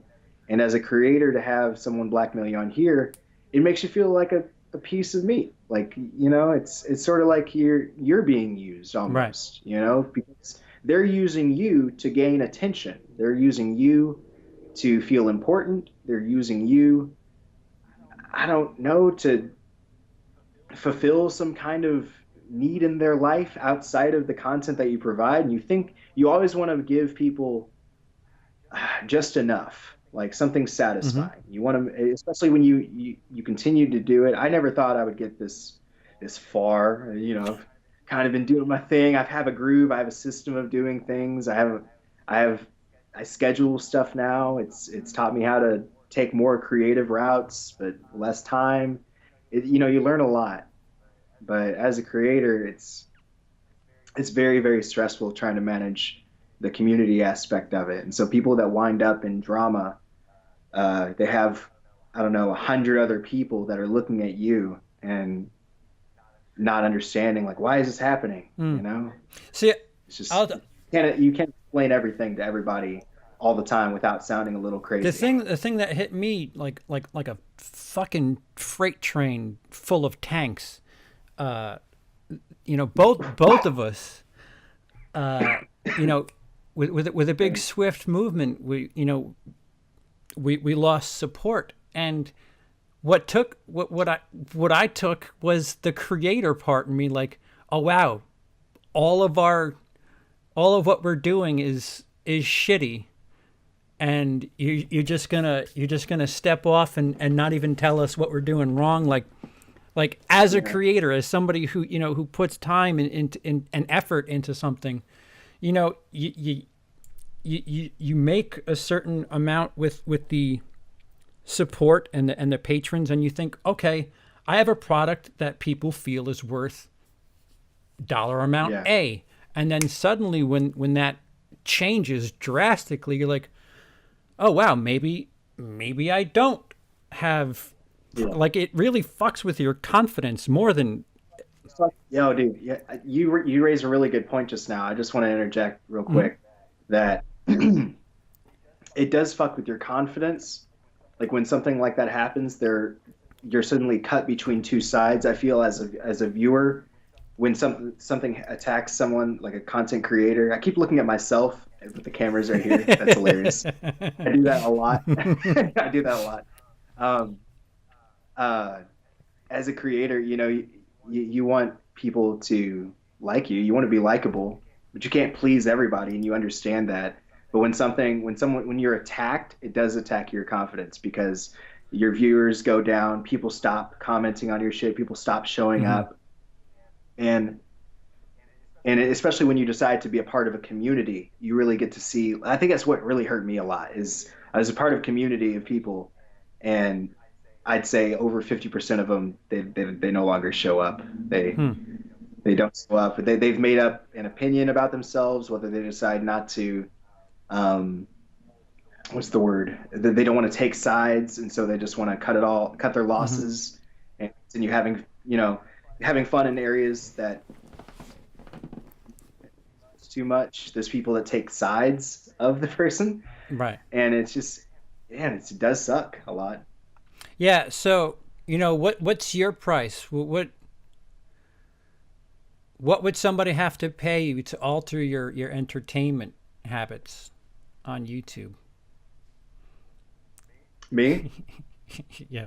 That is a serious So, question. sort of. Question. It sort of is. I just In order to alter my entertainment purposes, like change my content, what I want to do. yeah. So let's just say I don't know. Like what's one of the first videos you watched first thing in the morning? You could use a popular YouTuber because it'll be a little bit easier. I don't know. Most of the time it's Joe Rogan. Okay. So if I were to say, Corey, I need you to cut the Joe Rogan shit out. How much? What's the price? I couldn't. There is no price. See, exactly. It's like that's Yeah. kind of like it's just strange that is that there's no argument there. But for some reason, us little folk, oh what $20? Don't talk to CP. Yeah. Yeah, all right. I'll just act quiet when somebody asks me about him. It's very true. It's very true. See, but there are people that weren't paid that just decided not to. But there's deeper shit that with my personal situation, because mine really got out of hand. You got a chance to go live with the two people that it was sort of affecting as well, and you guys talked about it. But it was bad. It made y'all look bad. But at least somebody, at least you got to have an open conversation that was, for maybe a third of the way, it was calm and rational. A third? I don't know. Maybe a quarter. Maybe a third. I'm round. But it's hard when it's just it's not on live stream. Like you can't really express yourself and talk things out. It's words on a page. It's words on a screen. Yeah, there's a lot. There's a lot of different characteristics. There's the image that we are projecting on our channels. There's the messages that were in DMs. Like it really sucks that there's a lot of differences between the one person that we are on a screen, that we are in private messages, that we are on a Patreon page. And I just think it's frustrating that, I don't know, for as much as small YouTubers, the small horror community, as much as that bullshit gets shoved down everybody's throat, some things that happen really don't fall in line with that. And I think it's kind of bullshit. No, it's because everybody's creating content. Everybody's creating content, and everybody wants you to show up to their content. It's really complicated. Anybody that's creating content, even if you have 50 subscribers, you want those people. You want to feel like the people that show up to your stuff, hey, at least I may have gotten only 50 views, but it was by 50 people that I really like, And then you start growing, and you get to 400, 500, and you get to 1,000 subscribers. You think, oh, cool, I can live stream and all this shit. And you want people to show up to your live streams. You want to go live. You want to take advantage of this little thing that you got, right? It's privilege. And then, if you have something like this happens, you really don't want it to affect the same people, like the people you care about. Right. And have them think like, oh, well, this person, I don't want to show up to them. Yeah, there's a bunch of influences, I guess is the way I want to put it. There's a couple of things where you would hope that bonds and relationships that you build outside. I mean, I have a bunch of friends that I've made via YouTube that, I feel a lot of those relationships transcend YouTube and whatever the Patreon, the super chat thing is. And there's been a couple of times, especially in 2019, where it's been like, oh no, this is not a friendship. This is a for hire service here. I didn't realize that we were selling low. Yeah, exactly. Exactly. It's man, it's crazy. I'm glad that it happened the way it did. I guess I'm always the kind of person that has to shake things up. Like if I read the vibes real well. If the vibes are fucking off and no one wants to sit here and just have a conversation and shit, then I'll shake things up. You know, I'll say, oh, I'm just gonna delete that channel. That was the big thing. That was the big thing for me. It was I got a nasty video and or no. I made a video. I was like, I'm deleting the channel or whatever. And then I made an Instagram post. And then I got the nasty video. And then I saw the comments of everybody saying whatever the fuck they wanted to as I was, they thought I was deleted. Mm-hmm. And then they didn't realize you can hide the channel and not delete it. I came back and made a little video. And then there it was. I had my answers. Like I had my answers. I knew what the fuck was going on. I wish there was a way to figure out the answers without shaking things up so much, but Yeah. that's what you had to do, I guess. That's me. How much do you think the reactions that you've received are influenced by money? How much do you think it traces back to the person with the money? Very, very few. None, almost. I would say none, honestly. It's because, well, no, the responses I've gotten haven't been because of money.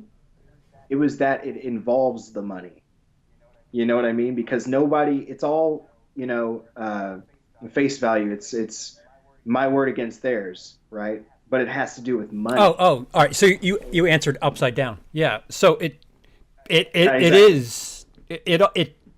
what you're dealing with now has a lot to do with. Yeah, it has 100% to do with money because it involves money. But I think that the people, like I read your question as, how much do you think other people are being supported or being told to not fuck with me because of money? Oh, okay. You know what I mean? Right. They're being paid money to not do Mm-hmm. it. I don't think that's happening at all. But yeah, I think because it has to do with money, they might look at me as a fucking, I don't know, a fucking leech, a parasite, or something nasty that I'm not. I'm fucking not. I just, I thought my Patreon was booming. I was like, yeah, cool. It's only a matter of time for someone else shows up with, I don't know, $20 to give or $10 to give. Maybe I'll start working on the Patreon more, but that's not the case, Yeah. I wasn't getting that money because they wanted to actually, care about the stream or whatever. They were giving it because they couldn't give it to you because they, yeah, yes, CP, bro. I messaged you and he asked me Leo. He's like, those uploads are still up. The uploads are so bad. They're making me look so bad. And I contacted you, and I asked you to take down those uploads, and you did maybe. I think you did. Yeah. So I didn't know what the fuck I was doing. I was just trying. I thought I was taking the right side. So I totally understand if somebody. I see even if it's not my money that it involves. I see how if it involves money in general and somebody is saying that they're being taken advantage of financially, how you can just go ahead and believe them. God damn. That's tough. I was on the other end and I was one of those people that was like, I'm not going to fuck with CP. I'm not going to fuck with CP because he's over here trying to, have this guy pay for his stuff. No, the nigga's giving away the money. Yeah. He's just giving it away. Because he has it. He has no value in that money, I guess. Right. So it ain't nothing to give away $50 to somebody who we think is the popular person and is, in the long run, that's a good investment. You can't invest in creators. Right. That's something people need to know. You can't just invest it or invest. Just so we're clear, where on your Patreon, where on your YouTube page, is there a contract for your undying allegiance for the cost of $25, $50 a month? Is there a contract somewhere? Yeah, I've I used to put, the most I ever did, I would be like, I have a Patreon. Come sign up to Patreon. Want to donate to the channel? Here's my PayPal. Whatever. They're just words. They're links. I would put in the description of some videos. I stopped after a while before any of this shit went down because it was like, what's the point? People should ask. If they know about Patreon and they really want to donate to the cause or whatever, then they have the right, and I'll tell them. You can find it. I'm the only Need Gore on YouTube. Right. So you can do it if you want. But yeah, there's definitely no obligation. I expected $1, $2, $3, $5, maybe 10. Right. Never more than $20 to come into a Patreon. Especially since I don't provide exclusive content or have merchandise or have anything that you can really benefit off. So how do you feel as a member of a community that this is probably a situation that's just going to shuffle 2 steps to the right and move on? I really doesn't. I'm sorry. No. I mean, I agree with you. You know, like I really hope it doesn't. I've talked to some people, you know, I've tried to tell them like, you know, this is exactly what goes on. But I learned something smart. I should have done this from the beginning. I should have voice messaged people instead of texting out long maniac suicide bomber fucking text messages. Like when you get a fucking text message this long going through the details of the crazy shit that happened to you, you're gonna look insane. So I could have handled this a lot smarter, technically wise, you know. But I didn't until very recently, and I got to talk to people and like let them know like this could happen to anybody. I want to stress that, like, it could happen to you guys. Like, just because you don't think that it couldn't happen to you because you don't have a Patreon, someone that does have a Patreon could make some other random person or a new member or somebody else, you know, look bad in a way that maybe they're not doing. And if it's just the one person that we're talking about, it's not a hard fix. It's not difficult. Yeah. Somebody asked before in the chat, I apologize, whoever it was that asked, they asked, can you just block somebody from donating money? And I don't think so. I think you can block somebody from Patreon, but how I guess my counter question is, how would you know? How would you know without getting that first, hey, I need you to ignore so-and-so? Like, I mean, you wouldn't yeah, know. But that, go ahead. You know, when it comes to money, dude, like when it's already out there that, oh, Corey uses people for money. He's going to use you. He takes advantages of you, you know, that's already out there. So trying to convince you right to not take money or fuck with this person, then it comes to a question of, well, do I believe him? Maybe not, because we live in a world where we want to say, man, we live in a fucked up world, man. We live in a fucked up world, and I'm not surprised. I wouldn't put it past him. I thought he was different, but shit, I don't know anymore. That makes total sense. It's the perfect, money's the ultimate leverage. Do you think just the word money is enough to like convince somebody? Do you think it spreads to more than one person? Do you think that's part of it too?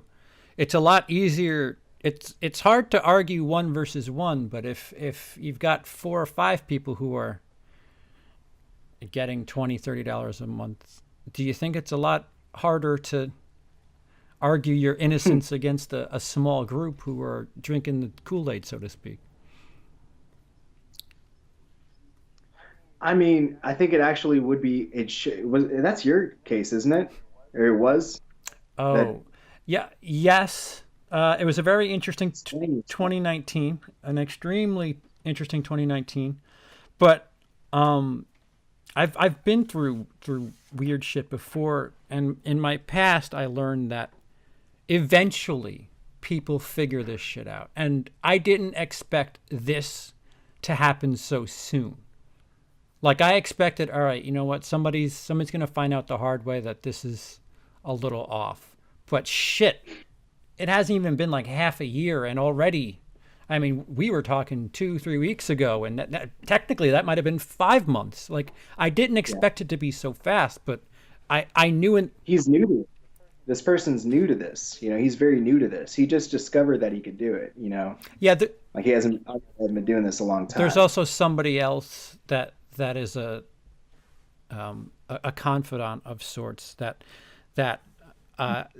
what I got more confidence from was in the days and the weeks after this person was trying to defame me and saying that I was trying to manipulate people, and I was just like, okay, you go ahead and play that game. And people trying to get that video taken down and all this stuff. Yeah. And it was just like, yeah, I know I don't look great in that video, but it's there. How can you look great? Right. Like if this were in a courtroom, like the shit, your testimony look great. You'd be like, oh, person's in court, surrounded by officers. Like, yeah, it doesn't look great. I don't know who to believe. Right. It's not your business. It's no one else's business but yours. But it affects whatever people watch your content. Yeah. So then it's sort of like court. Yeah.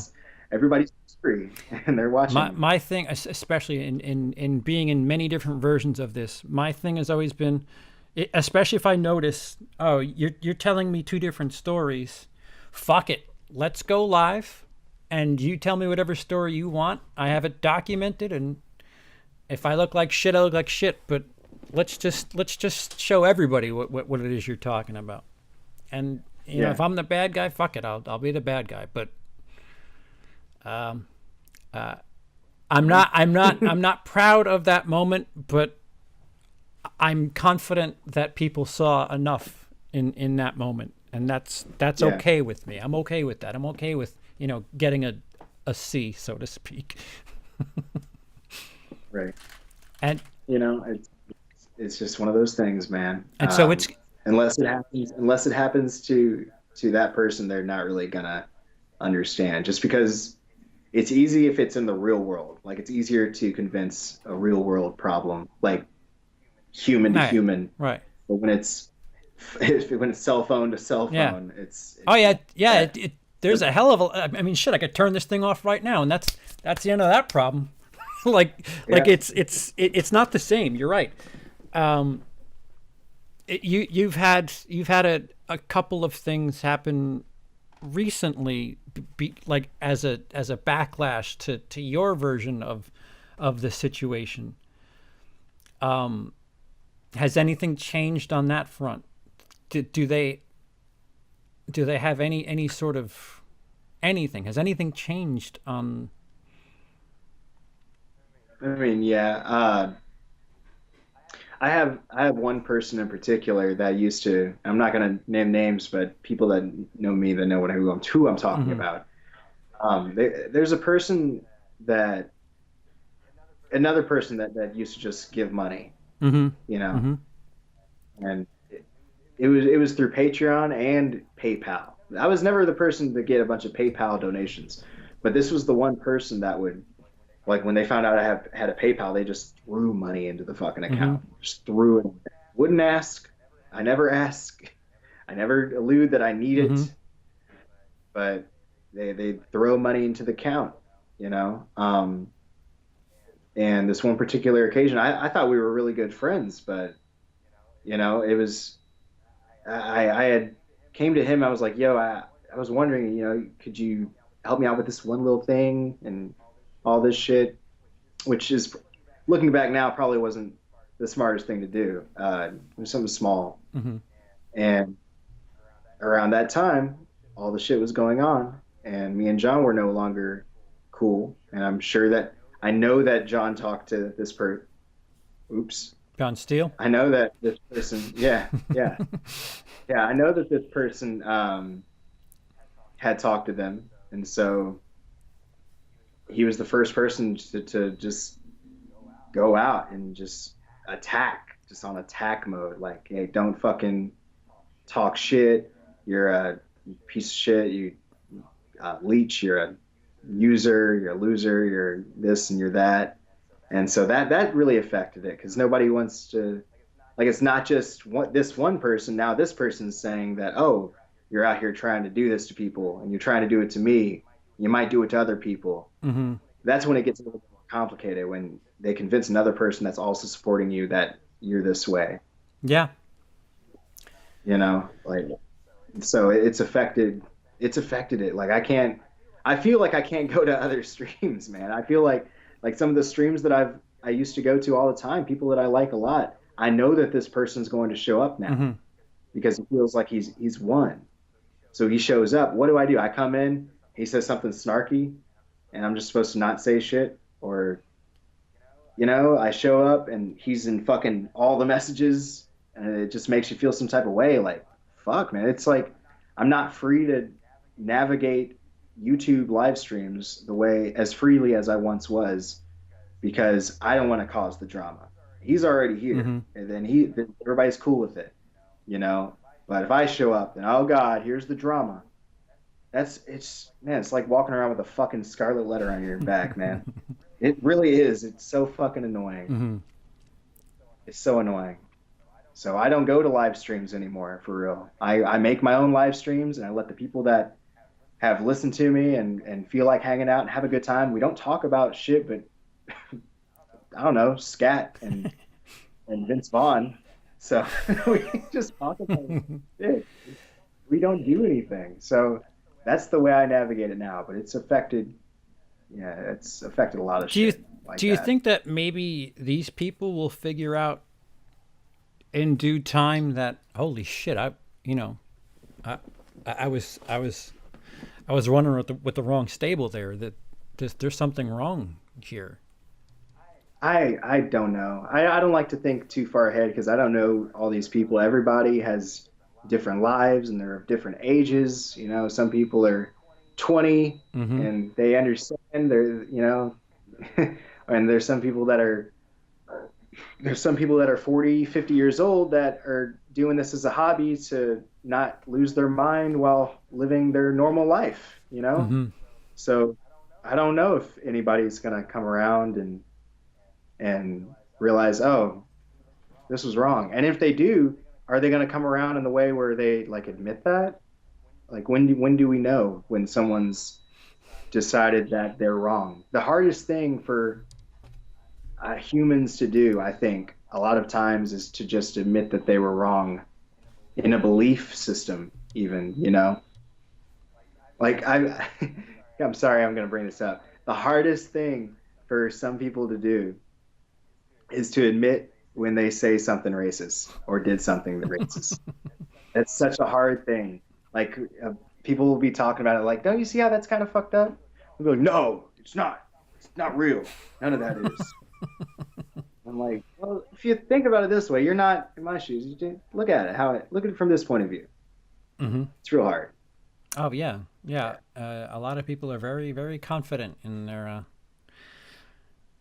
But that's one of the things that really, the internet's great. It really, the world has shrunk. It's incredible what the internet has done for us. I mean, we can talk to somebody from Japan right now if we wanted to. The world is tiny, but at the same time, it's so everybody gets to divide themselves into their little corners of the world and be surrounded by only people that agree with them and just circulate that same mindset and don't really experience what other people think and what other people have to say, and that's dangerous. I mean, I think it's okay to hear no. I think it's okay to hear I disagree. At least once in a while. I mean, sure, you need an ego boost, a little bit of a pick me up to know that you're okay and you're not a complete fuck up. But at the same time, hearing no, hearing I disagree, it's what makes us human. Yeah.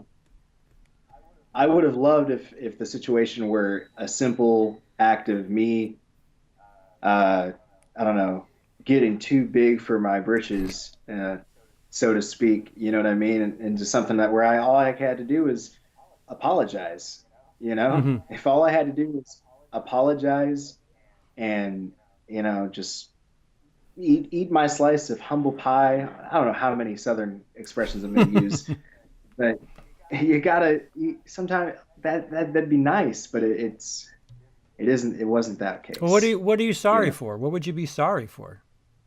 I wouldn't. Exactly. Well, no, I'm saying hypothetically, if I had like taken advantage of somebody or tried to use somebody for their kindness and their money, if it were that case, then it would have been nice to say I was sorry for it. Sure. If someone came out and said, you did this, and I know that in my heart I fucking did, then it would have been nice to have a chance to just sit there and be like, yeah, I understand that I might have came at it from this angle and that wasn't right. And, live with those consequences. But, that's not the way it was. When you have to go through and say that you didn't do something wrong, it's a much longer process. And especially when you're on here, you're trying to, I guess, rebuild the confidence like you spoke of to continue creating content and talking to people and not throwing your problems into their face because it's not their problem. It's, you know what I mean? Like no one wants to sit here and be around a person that's going to, bitch about what goes on in their life all the time to you, especially when it's easy as closing the video. Sure. And part of the problem is like when we set up these avenues to help support and contribute to our content, when it grows, when it reaches a certain amount, you can't help but think, okay, I'm doing something better. I can look right now at a number that is bigger than a number I was looking at 2 months ago. So clearly I'm doing something better. My product is better than it was.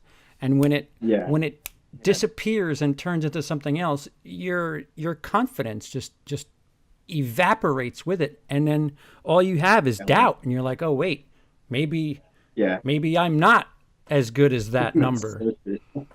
That's so true. And it's fucked up because that number was never about what you were doing. It was about, be my buddy and fuck that guy and ignore him. And exactly. Oh my God, that's crazy. That's so crazy. It's so true. Be my buddy. Yeah, dude, it's not a great video man number. It's a hey, fuck that guy, man. It's it's like, hey, I fuck with you, but this person over here, we know that we don't like him, right? I mean, Jesus, I'm not gonna go into it, but I mean, I know I don't have a tier like that. I'm almost certain I don't have that tier, but I'll have to double check. I have no tier. I should have said, I should have set up tiers. That would have fixed everything, and everybody would have felt included. The I don't fuck with that guy tier. Yeah, I don't fuck with that tier. Yeah, man, that's crazy. It really does become like that because I was like, well, what? Because I don't fuck with these people now, or because they're not fucking with me, you're not gonna start fucking with me. But I haven't. That was like a very small portion. Like I thought like that for maybe.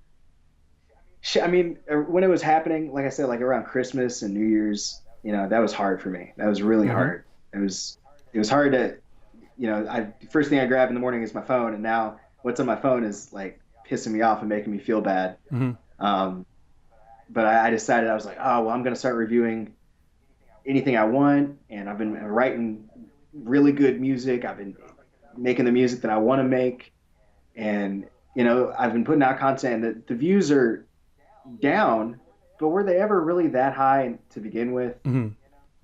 Like having a 30 view drop in certain videos is, it's shocking, but to be honest, it's about who's watching it. I know the people that did watch what I put out, they're going to see the effort. They've been there for a while. They understand, like, he keeps getting better. He's doing better at what he does. I feel better about giving people good things. That's the whole reason I wanted to make content in the first place. When I decided, I'm going to do reviews of shit, it's going to be like, I'm going to talk about this, and I'm going to keep making it better. So it, you know, it sucks, but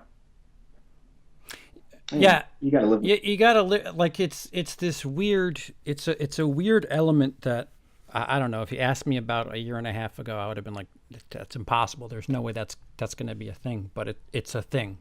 It's a thing, and it's you know, kind of moving around, and the emotional blackmail, like was brought up earlier.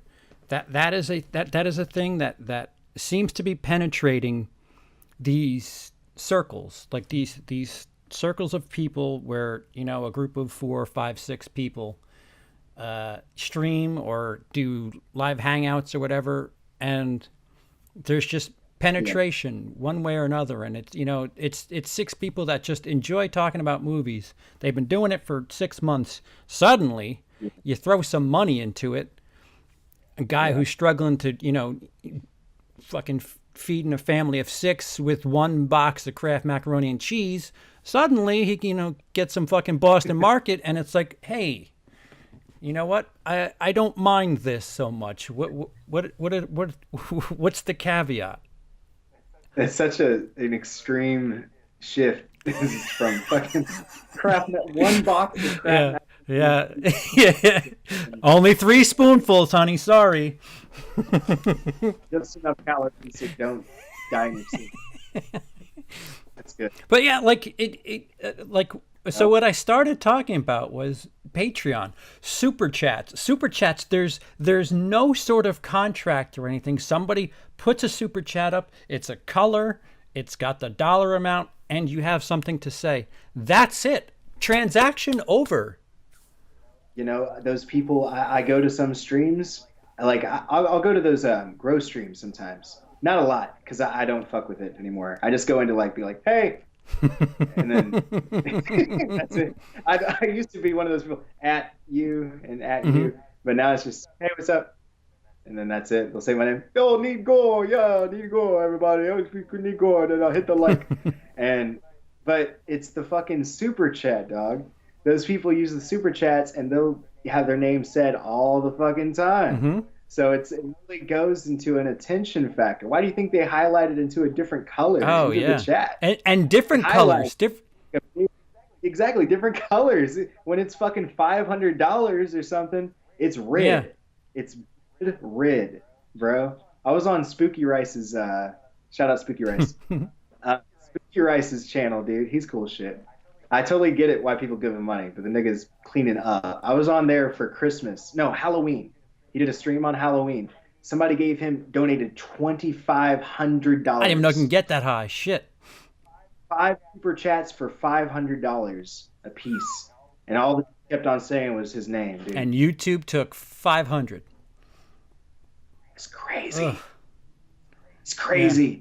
And when you hear those kinds of numbers, then you understand why some people are like, yeah, I'm going to create a super chat. Yeah, I'm going to create a Patreon. What are the odds of somebody giving me that much money? You never know what's going to happen. Yeah, that's why I put my PayPal link down below. Listen, you want to give me $3, I'll see $2.90 of it as opposed to 2 of it. We'll use it. Exactly. We'll use it. It's cool. You know, like, bro, you what does the money mean? You know, what does the money mean? But when you're a YouTuber, it's less important, I feel like. Or it can get as much as like really trying to steal your identity. That's when people actually want to steal what you have and ruin you just for the sake of ruining you. So probably. And as strange as it is, when it comes to the fiduciary element of YouTube, Patreon, super chats, we should look at ourselves as a product, because they're exploiting the fact that we're human beings with feelings and stuff like that.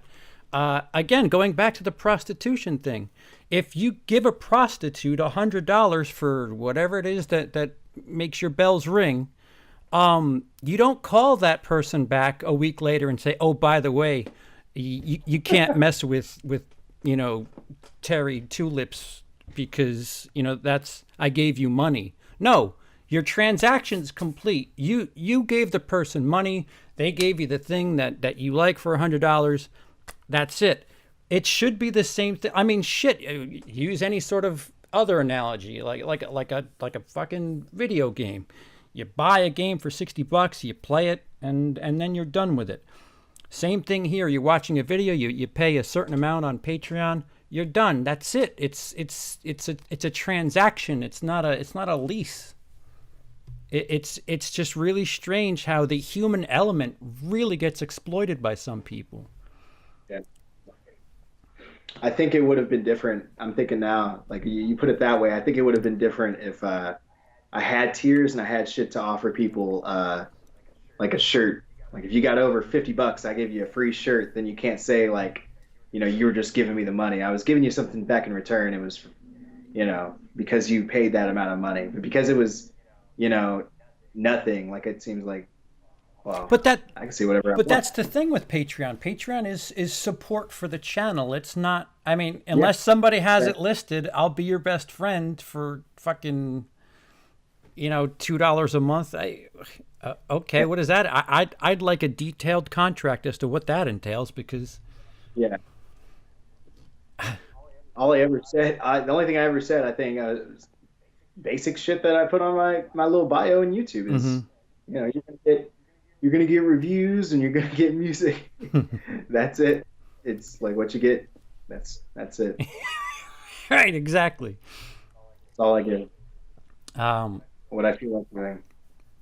Is there a solution to this issue, do you think?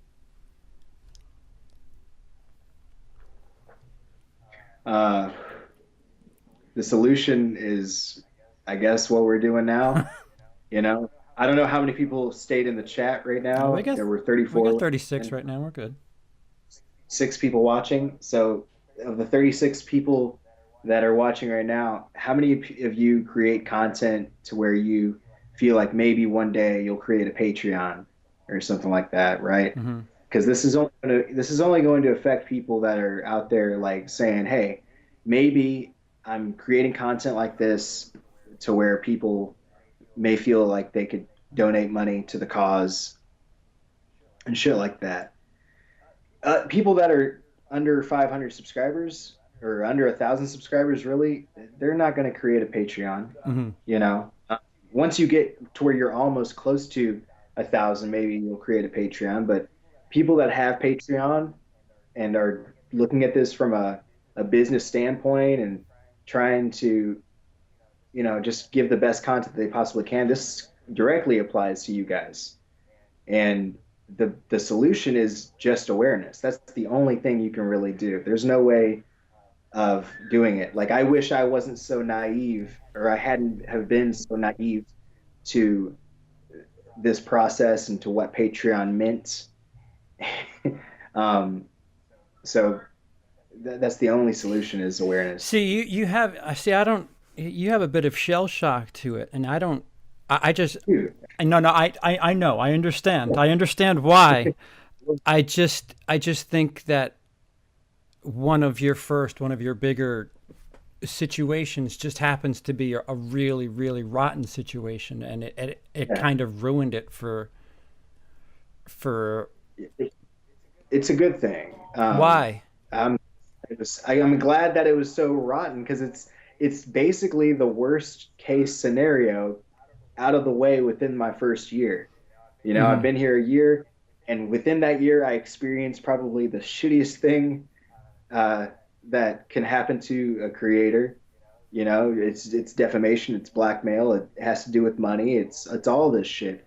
So for that to get out of the way in my first year, now I have the foresight going forward to not get caught up in a situation like that again. And now I know, hey, it's not over. It really isn't over. This is going into my second year now. I've changed the way I do content. I've changed the way I do everything.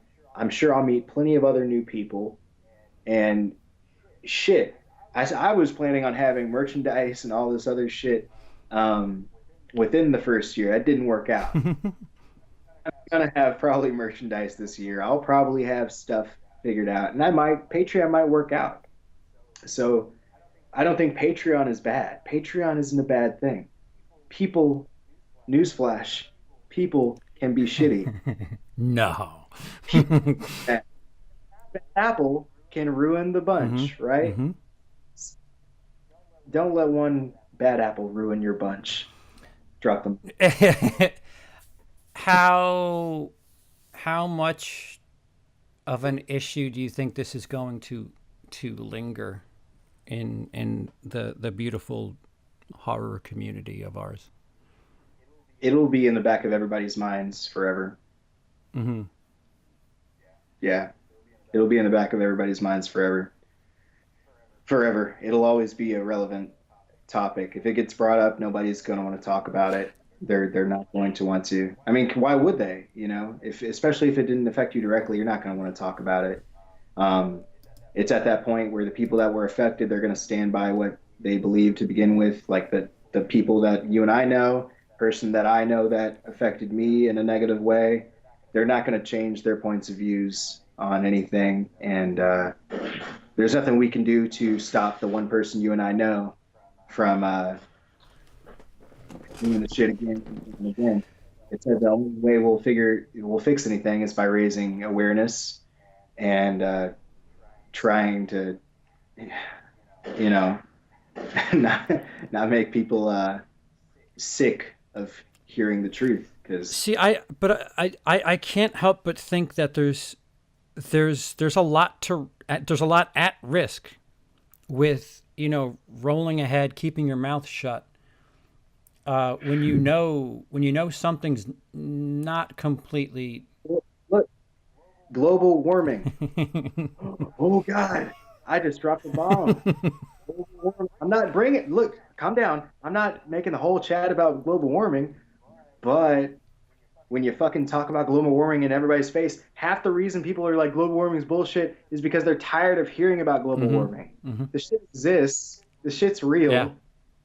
Some people don't give a fuck. They don't want to hear about it all the goddamn time. They don't want Thunberg or whatever coming out and becoming the Time magazine person of the year because she's talking about global warming. Right. You know what I mean? Like, this is a good stream, but if we were to have a weekly stream like this, people would get tired of it. Oh, sure. They get tired of me anyway. I can do this once a year. Well, what I'm talking about is there's people that are probably cautiously staying quiet now. Now let's just say the sun moves a little bit, the shade moves a little bit, and now one of them's in the light, and now they're shown for you know, whatever it is that they're trying to protect. I personally, if I was, you know, without a bit of dignity for some extra Boston market every month, Better, I would worry about when the music stops playing, and then I have to explain, oh well, that chicken was really good, so sorry. That's the thing. Like, it will happen to another person. Oh, absolutely. It's whether or not they say anything about it. So you talked about food a lot just now. So I just want people to be clear. We're not talking about chicken, Boston market. Yeah. I'm talking about money, leverage, and respect. Dude, the first time, like when I first hit $10 on Patreon, I was like, I'm getting shrimp this week. Yeah. Chick-fil-A. I'm gonna show up on Sunday and be like, "Open up, bitches." How much I make on Patreon?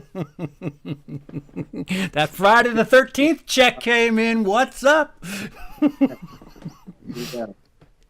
But hold on. Let me regroup real quick. What were you talking about? I don't know. Just you know what? Because the situation is so volatile. I mean, I don't know about you, but I've had nights where I've watched a number go from $25 to $50 to 0 to 25 to 50. So that's just me. Yeah.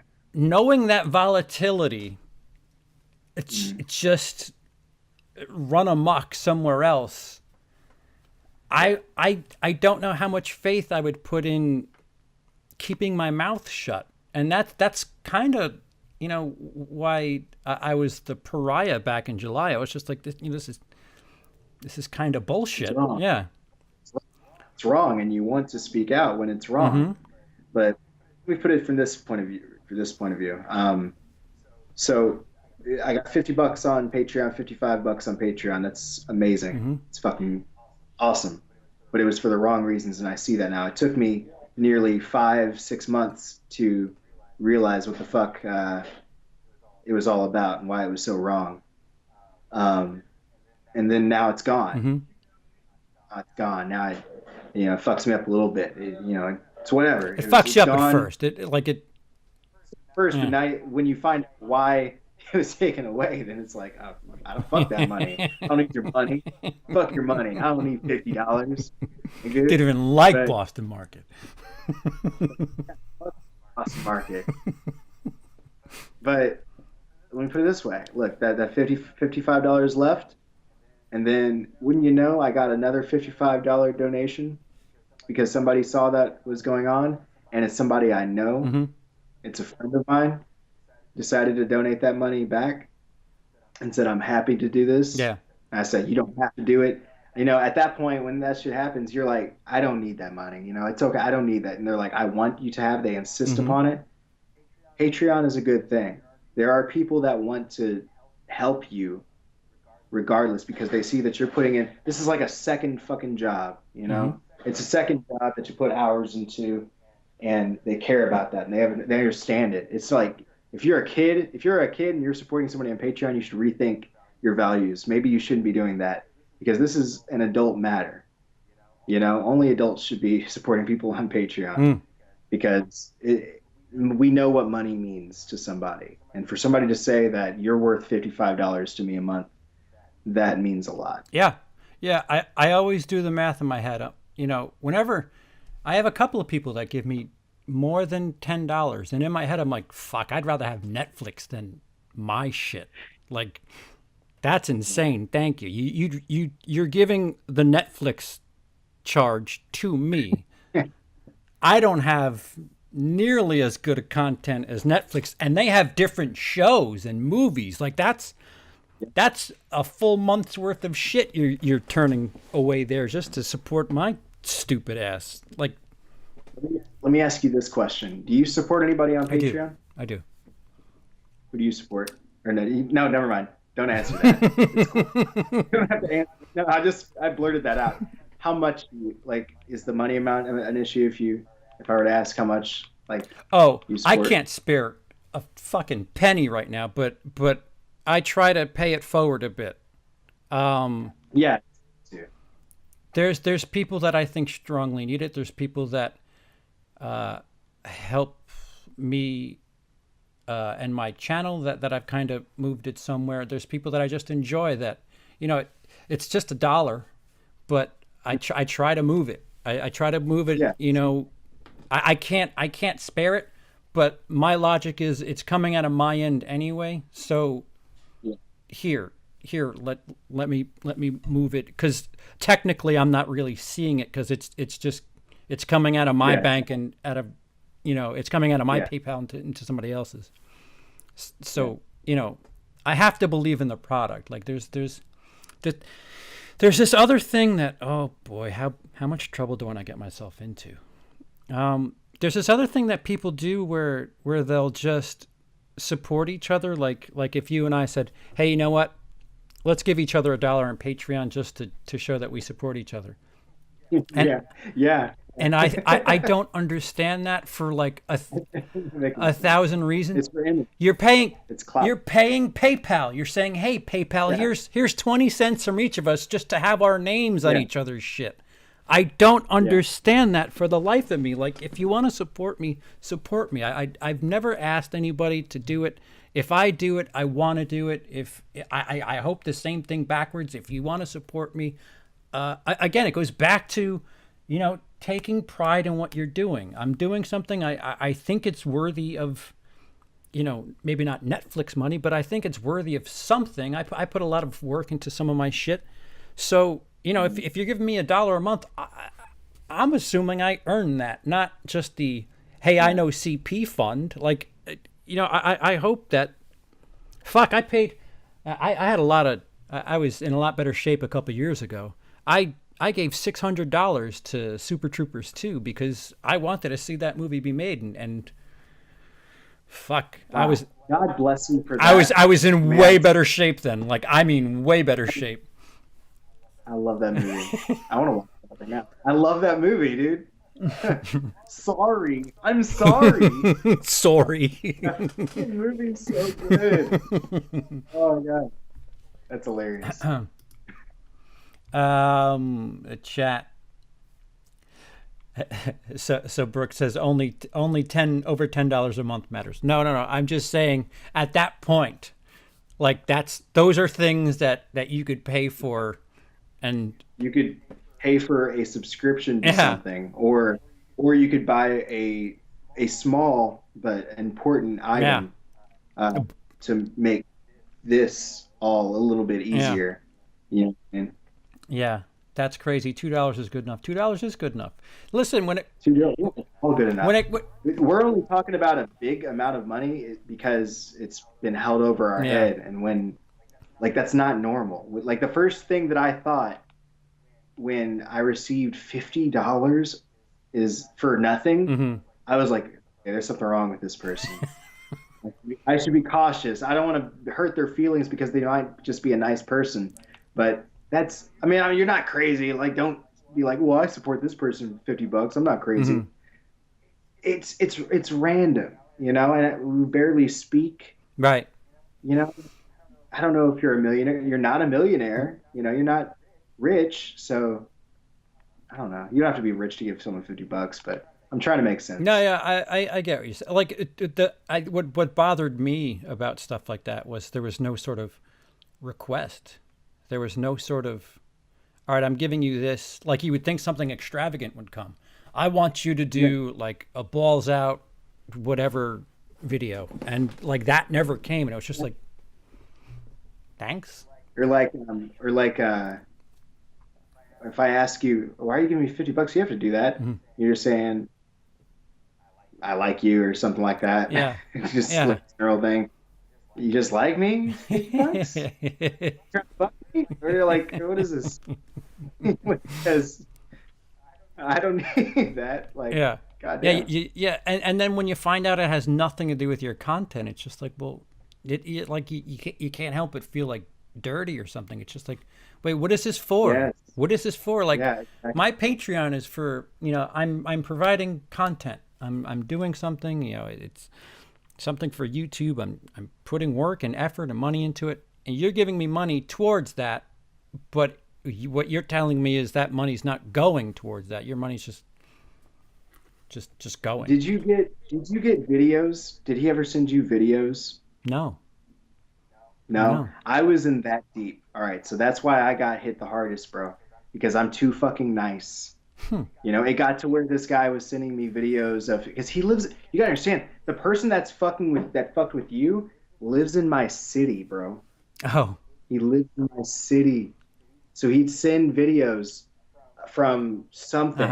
You know, it was around Halloween. It was a Halloween festival. He'd literally have someone film him. He's not holding the camera. Film him drinking his beer and saying, I'm looking for Need Gore. Where is he at?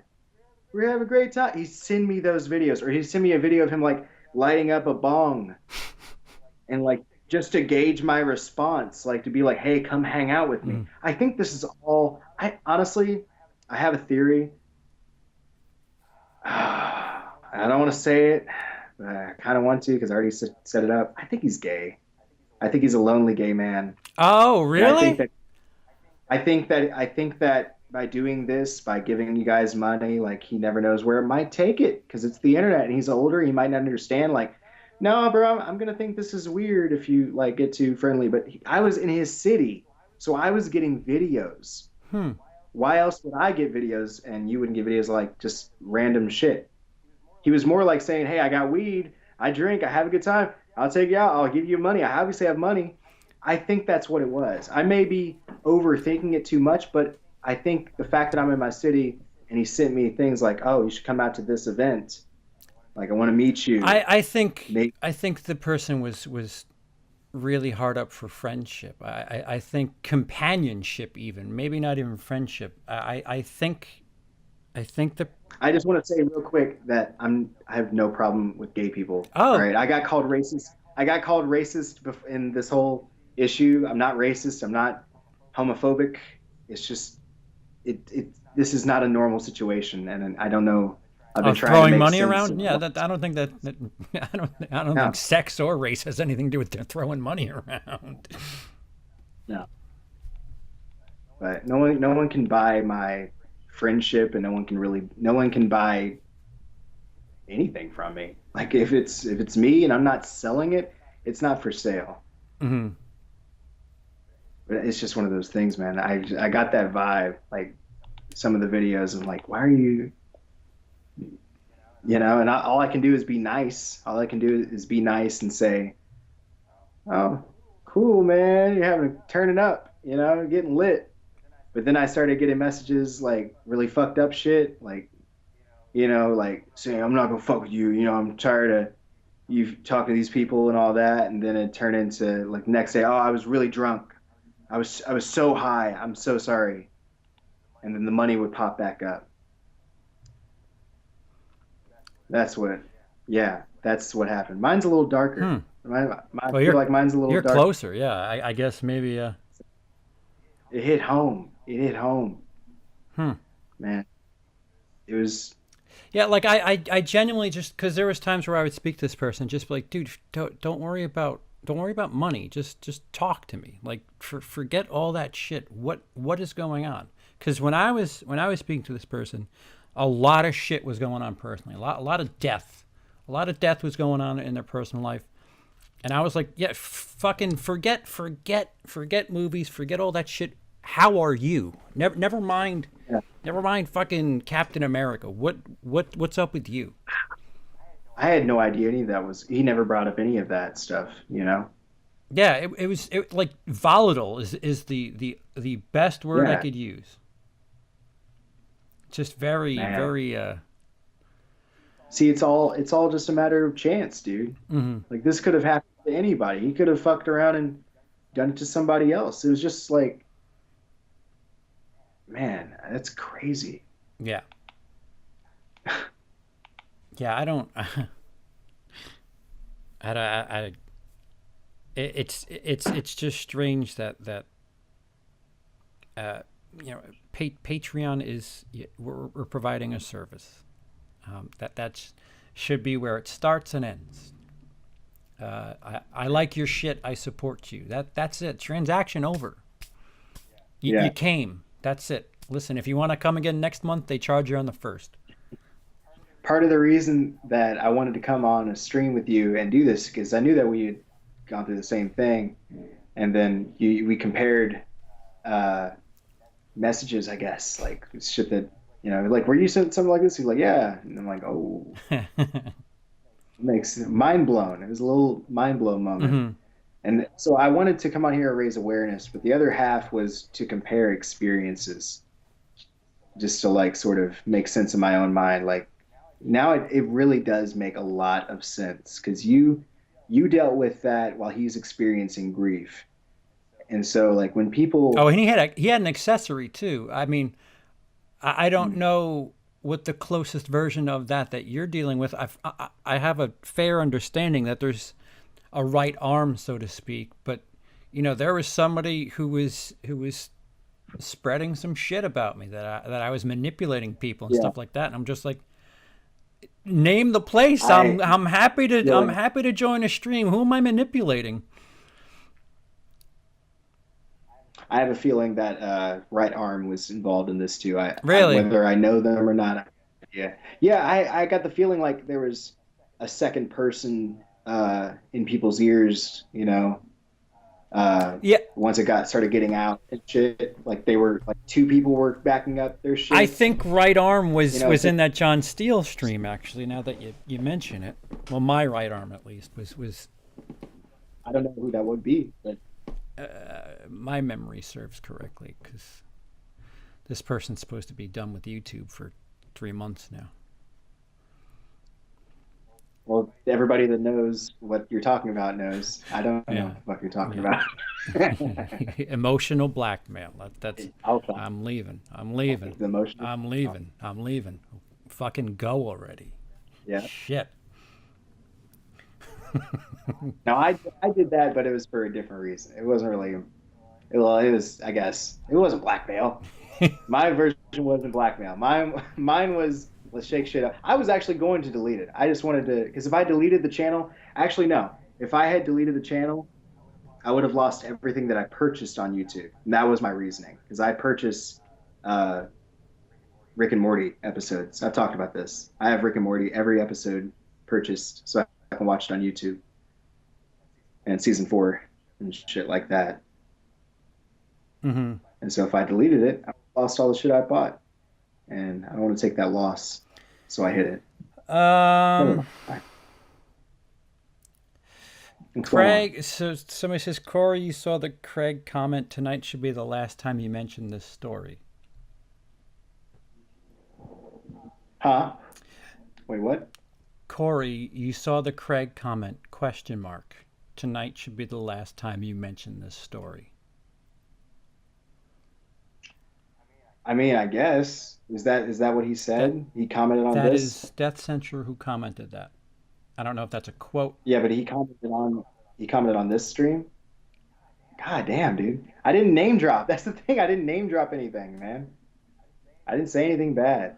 That's another thing, man. It's like I can't just talk about what the fuck went on. Yeah, no. My experience is if they know you're talking, listen.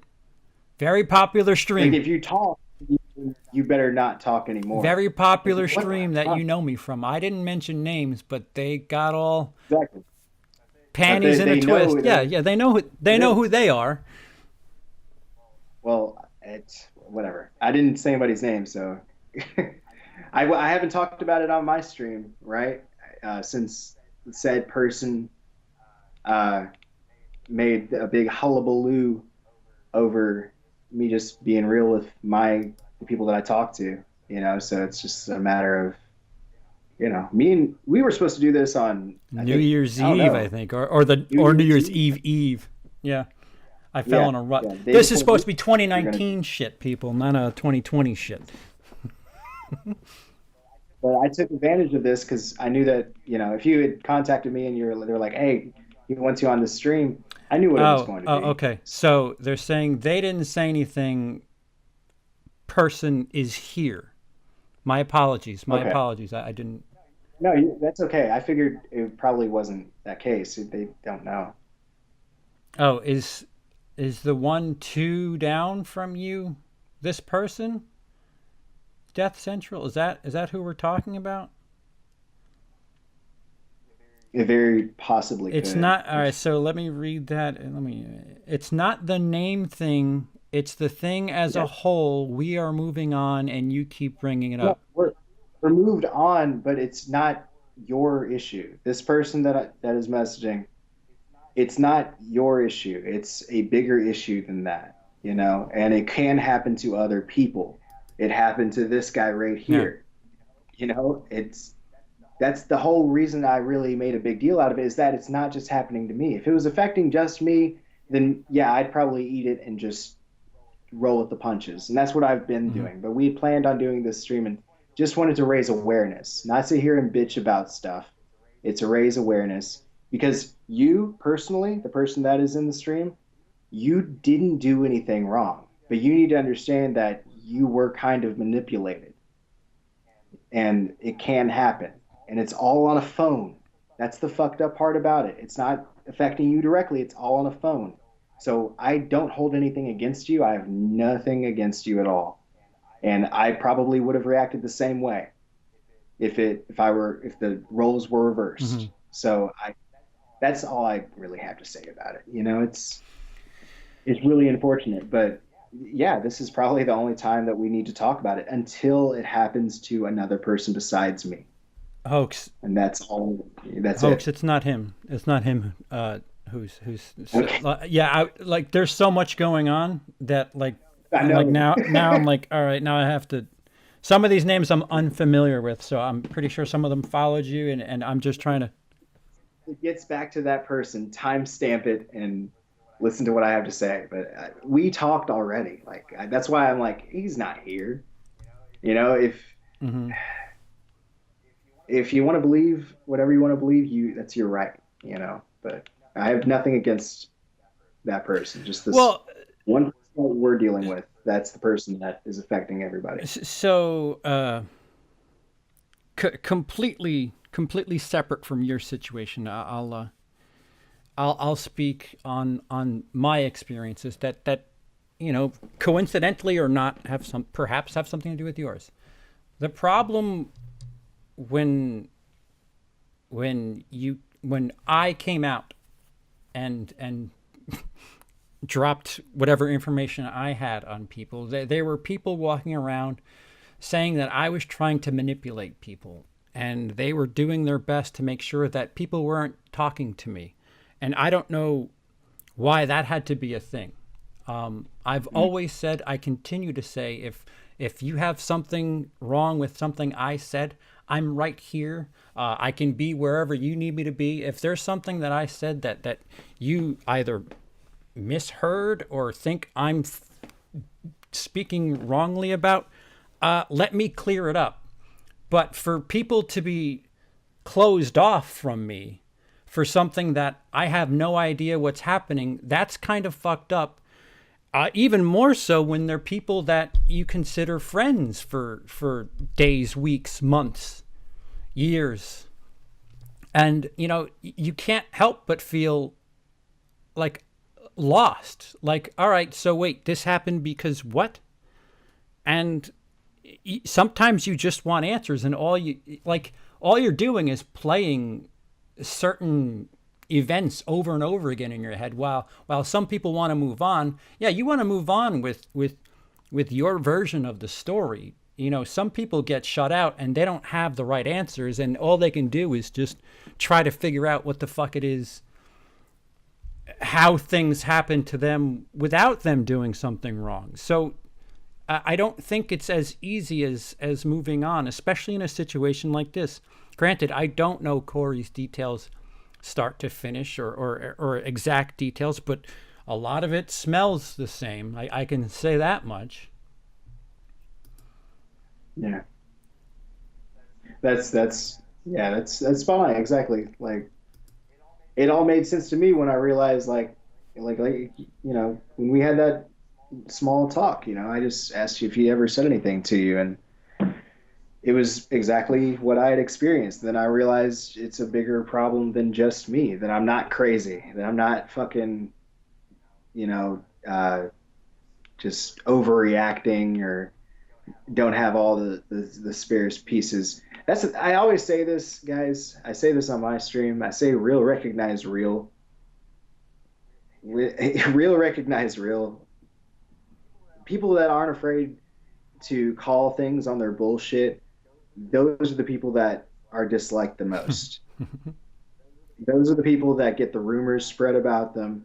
Those are the ones that get targeted by these nasty people, the people that are too real, the ones that aren't going to sit here and just close their mouth when drama happens, when bullshit happens to them. They're not going to sit here and do that. They're going to call the bullshit. If I had said nothing, everybody would have been happier. But I'm not that kind of person. I'm the type of man that is going to sit here and not take the bullshit. I'm going to stand up for myself. I have more self-respect in the real world, so why should I have less respect for myself because of my phone? The strange... Fuck my phone. Yeah.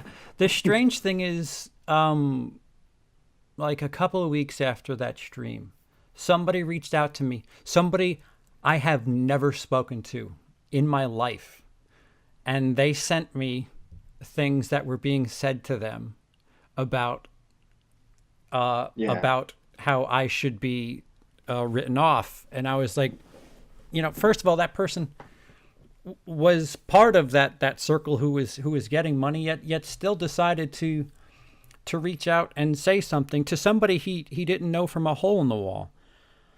So I don't know. If you doubt one person, I'm here to tell you that there's there's a little bit of smoke. There's a lot of bit of smoke. I genuinely don't know the details. Apparently, there's a video, Wow. but there's a lot to this.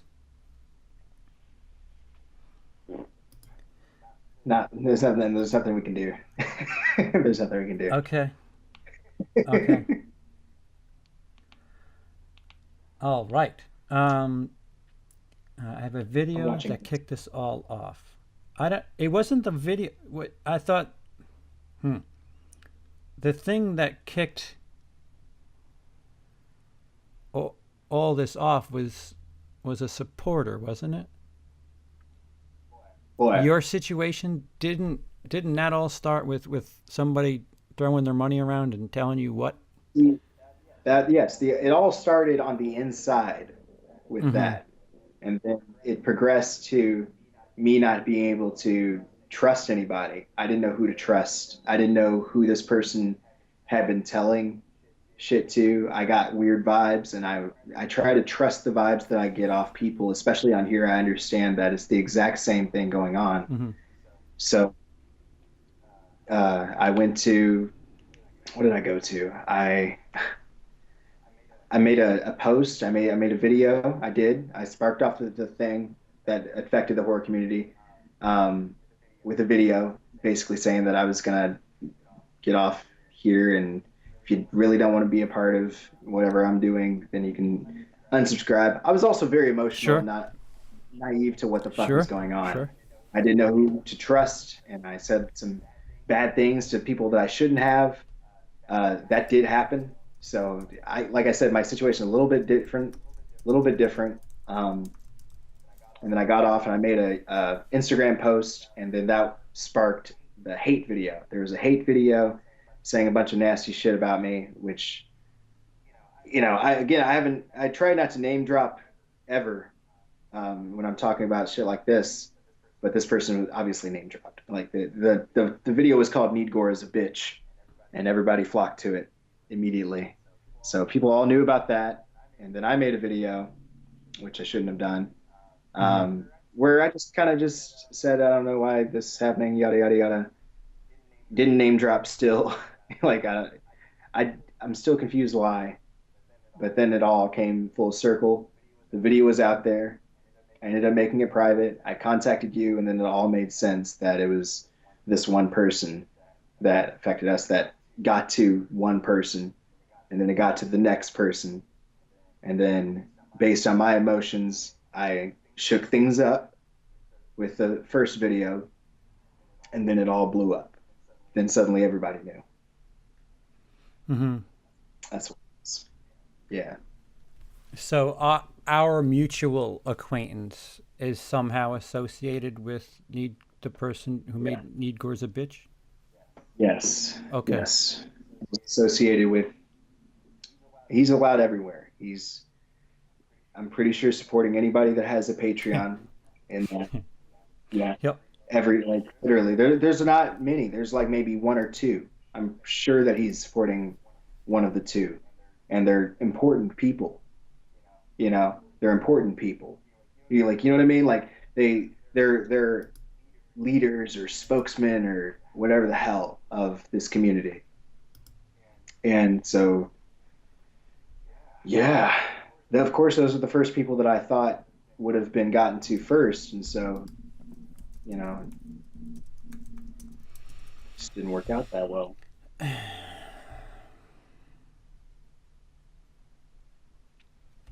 So do you think there's a resolution to that situation? Well, yes.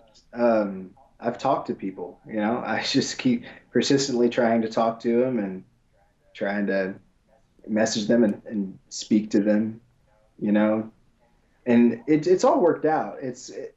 For those particular people, 50% of them, there's only two, 50% of them, and one person has tried to hear me out, and they're on your side too, and they heard me out and understand, and maybe it'll all work out. There's just one person in particular that I'm not able to talk to.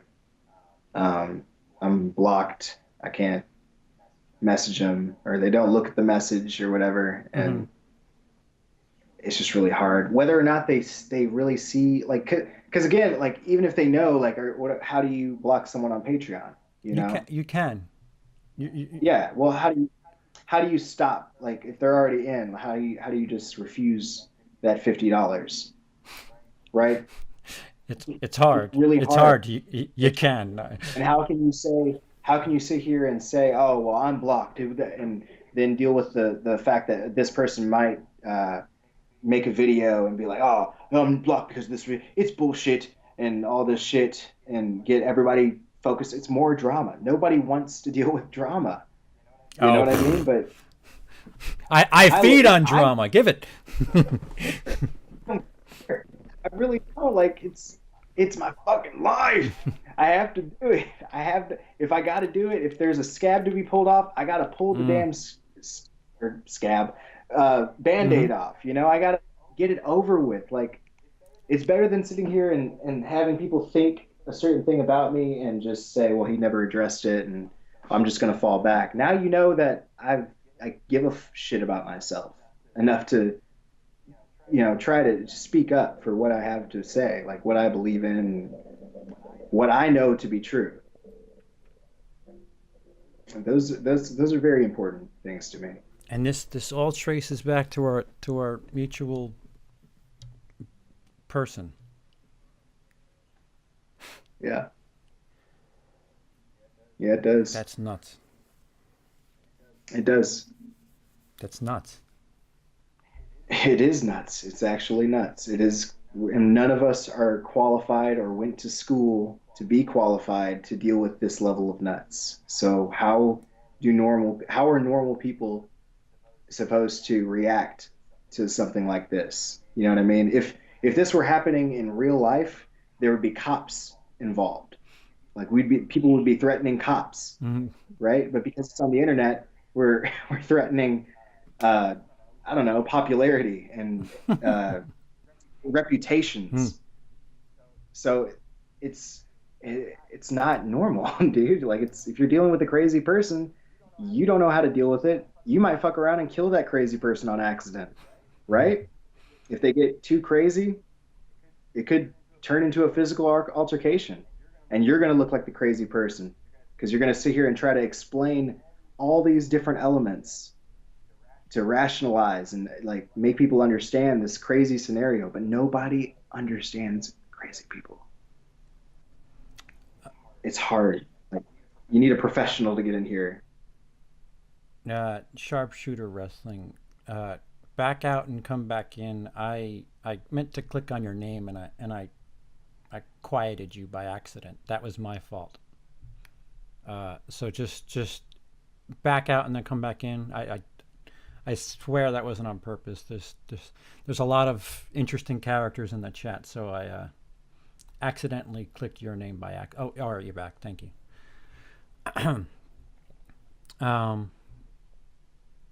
Yeah, I don't know. There's somebody else that I think we that's not the big naming question that I'm a little disappointed to hear about their stance. So somebody who actually I expected to see in the chat, because they're no stranger to my chat. I've seen them a couple of times. That I don't know. There was things that I heard that could just be rumor. I mean, I don't know. That somebody has a problem with some element of the situation, and it's troubling. I'm curious to know exactly what this person has to say, because I don't know. I know very little about this person's personal life, but they seem to have a lot of decisions made already without much of anything. Yeah. You know, the person that made the video or whatever, they also have a situation where they're dealing with a lot of stuff in general in their real life, every day, and I respect that. I respect this person a whole lot, like a lot. And so when they said that you're taking advantage of people for money and they bought all the shit that they were fed, it crushed me, dude. It crushed me. I didn't know, like suddenly this person that I thought really high of is now an enemy. And now what the fuck what do I do with that? I don't know. Like there was no build up. There was no build up. It was suddenly, you're this way. You do this. You're this. And there's no talking around it. But it's not true. And again, you can only tell people things so many times and try to talk about it so many times before people get tired of hearing it. And it doesn't matter what you have to say. I need to cut you off for a split second. I will devote 4 hours of my time to just mocking Theo and every single thing he has ever done on YouTube if you don't shut the fuck up. Enough. My father's dead. My wife is wanted by ICE. John's wife, whatever the fuck. Cut the fucking bullshit. I'll make it my business to make you look like a fucking idiot. Enough already. We get it. Are you happy getting deleted every 15 fucking seconds? Theo, get a fucking life. Sorry. You're good, dude. The fact that you're dealing with that kind of shit is like outrageous. And it's so personal. Like it's such a nasty personal thing to attack someone over, and there's no way in hell that you deserve it. Who the fuck deserves that? I've paid more attention to cow shit on my shoes.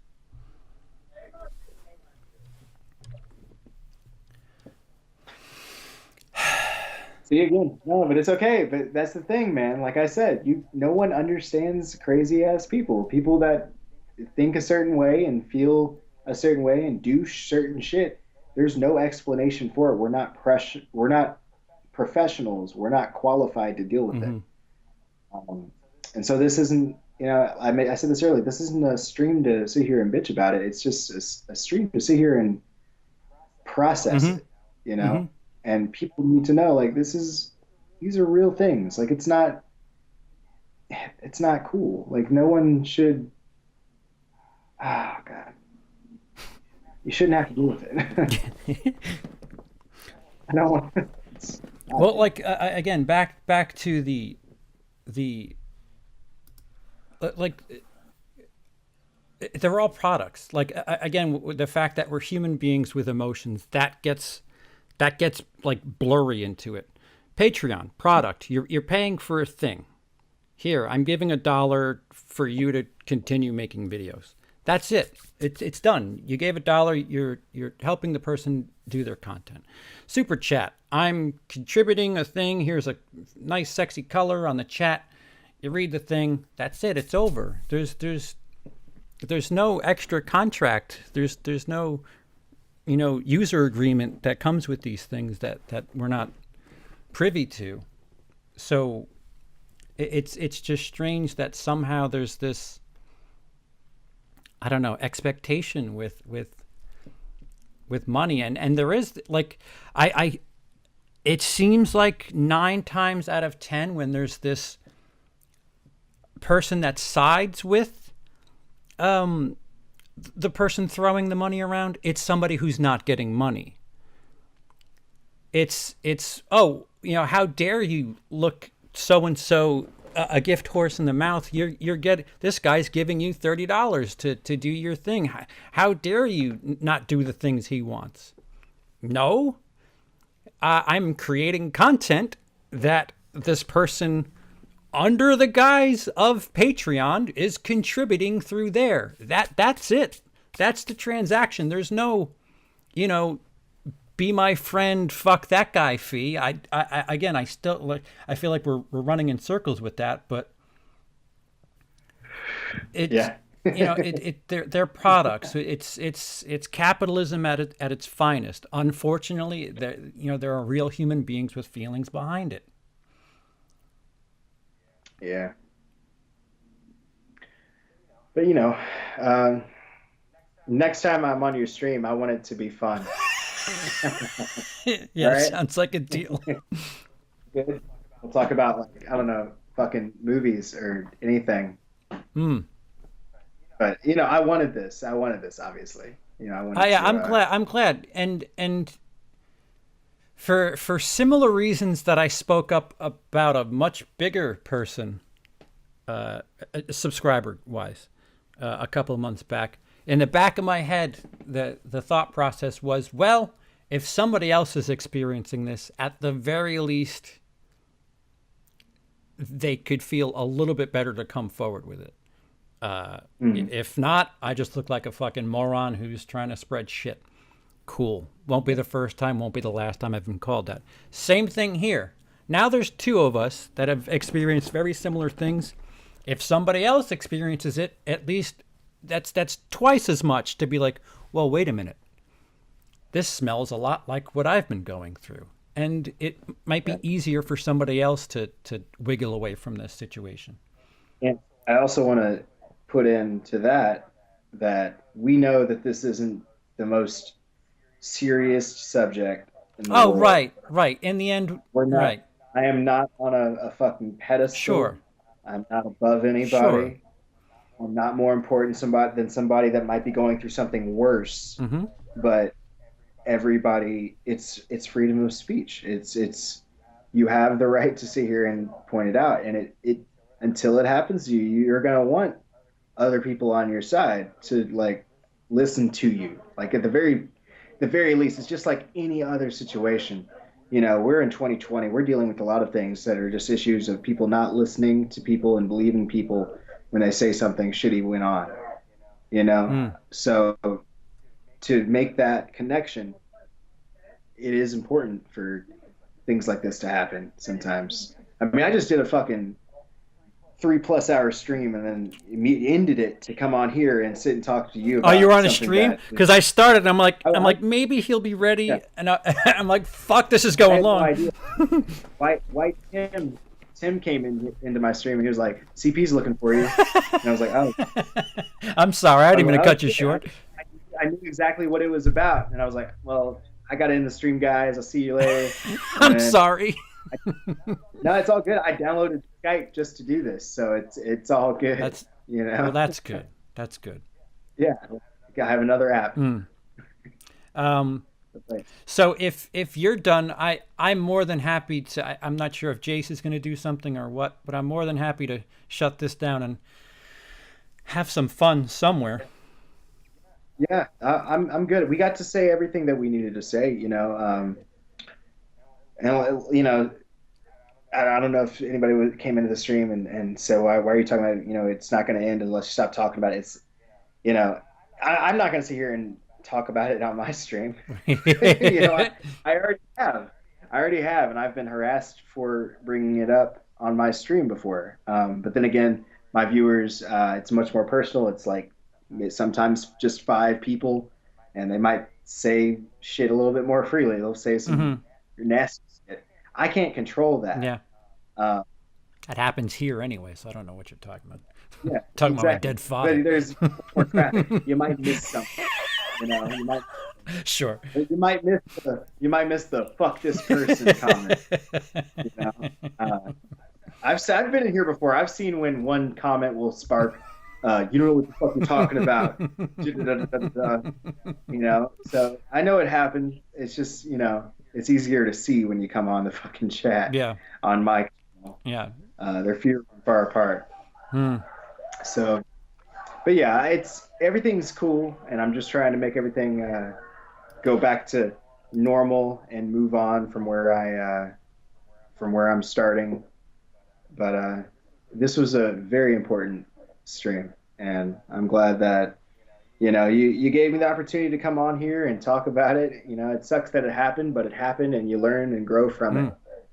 Yeah. So, and I think we raised some good awareness. There's 2 people saying the same shit about the same person. If you don't know, then you know. And I think people, like, again, I said this like from the start.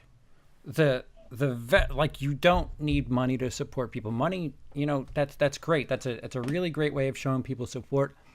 Clicking a thumbs up, clicking subscribe, share.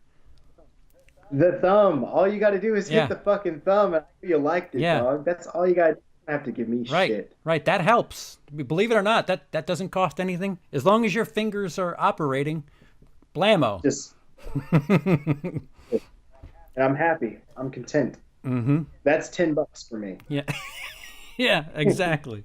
That's my $10. Well, we'll see another time, Corey, and I'm pretty sure we're going to be somewhere else. I don't know if Jace is going to be live or what, but thank you so much for joining. Yes, the name for of having the me. channel is Need Gore, all one word, right? Right, one word. It's separate words. Shit. 2 words. Two separate words. Both capital F. It doesn't matter. You type in Need Gore out, you'll find me. I'm the only person there. Yeah, and in the future it'll be in the thingy down below. That's cool. All right, thanks, Corey. All right. Yep.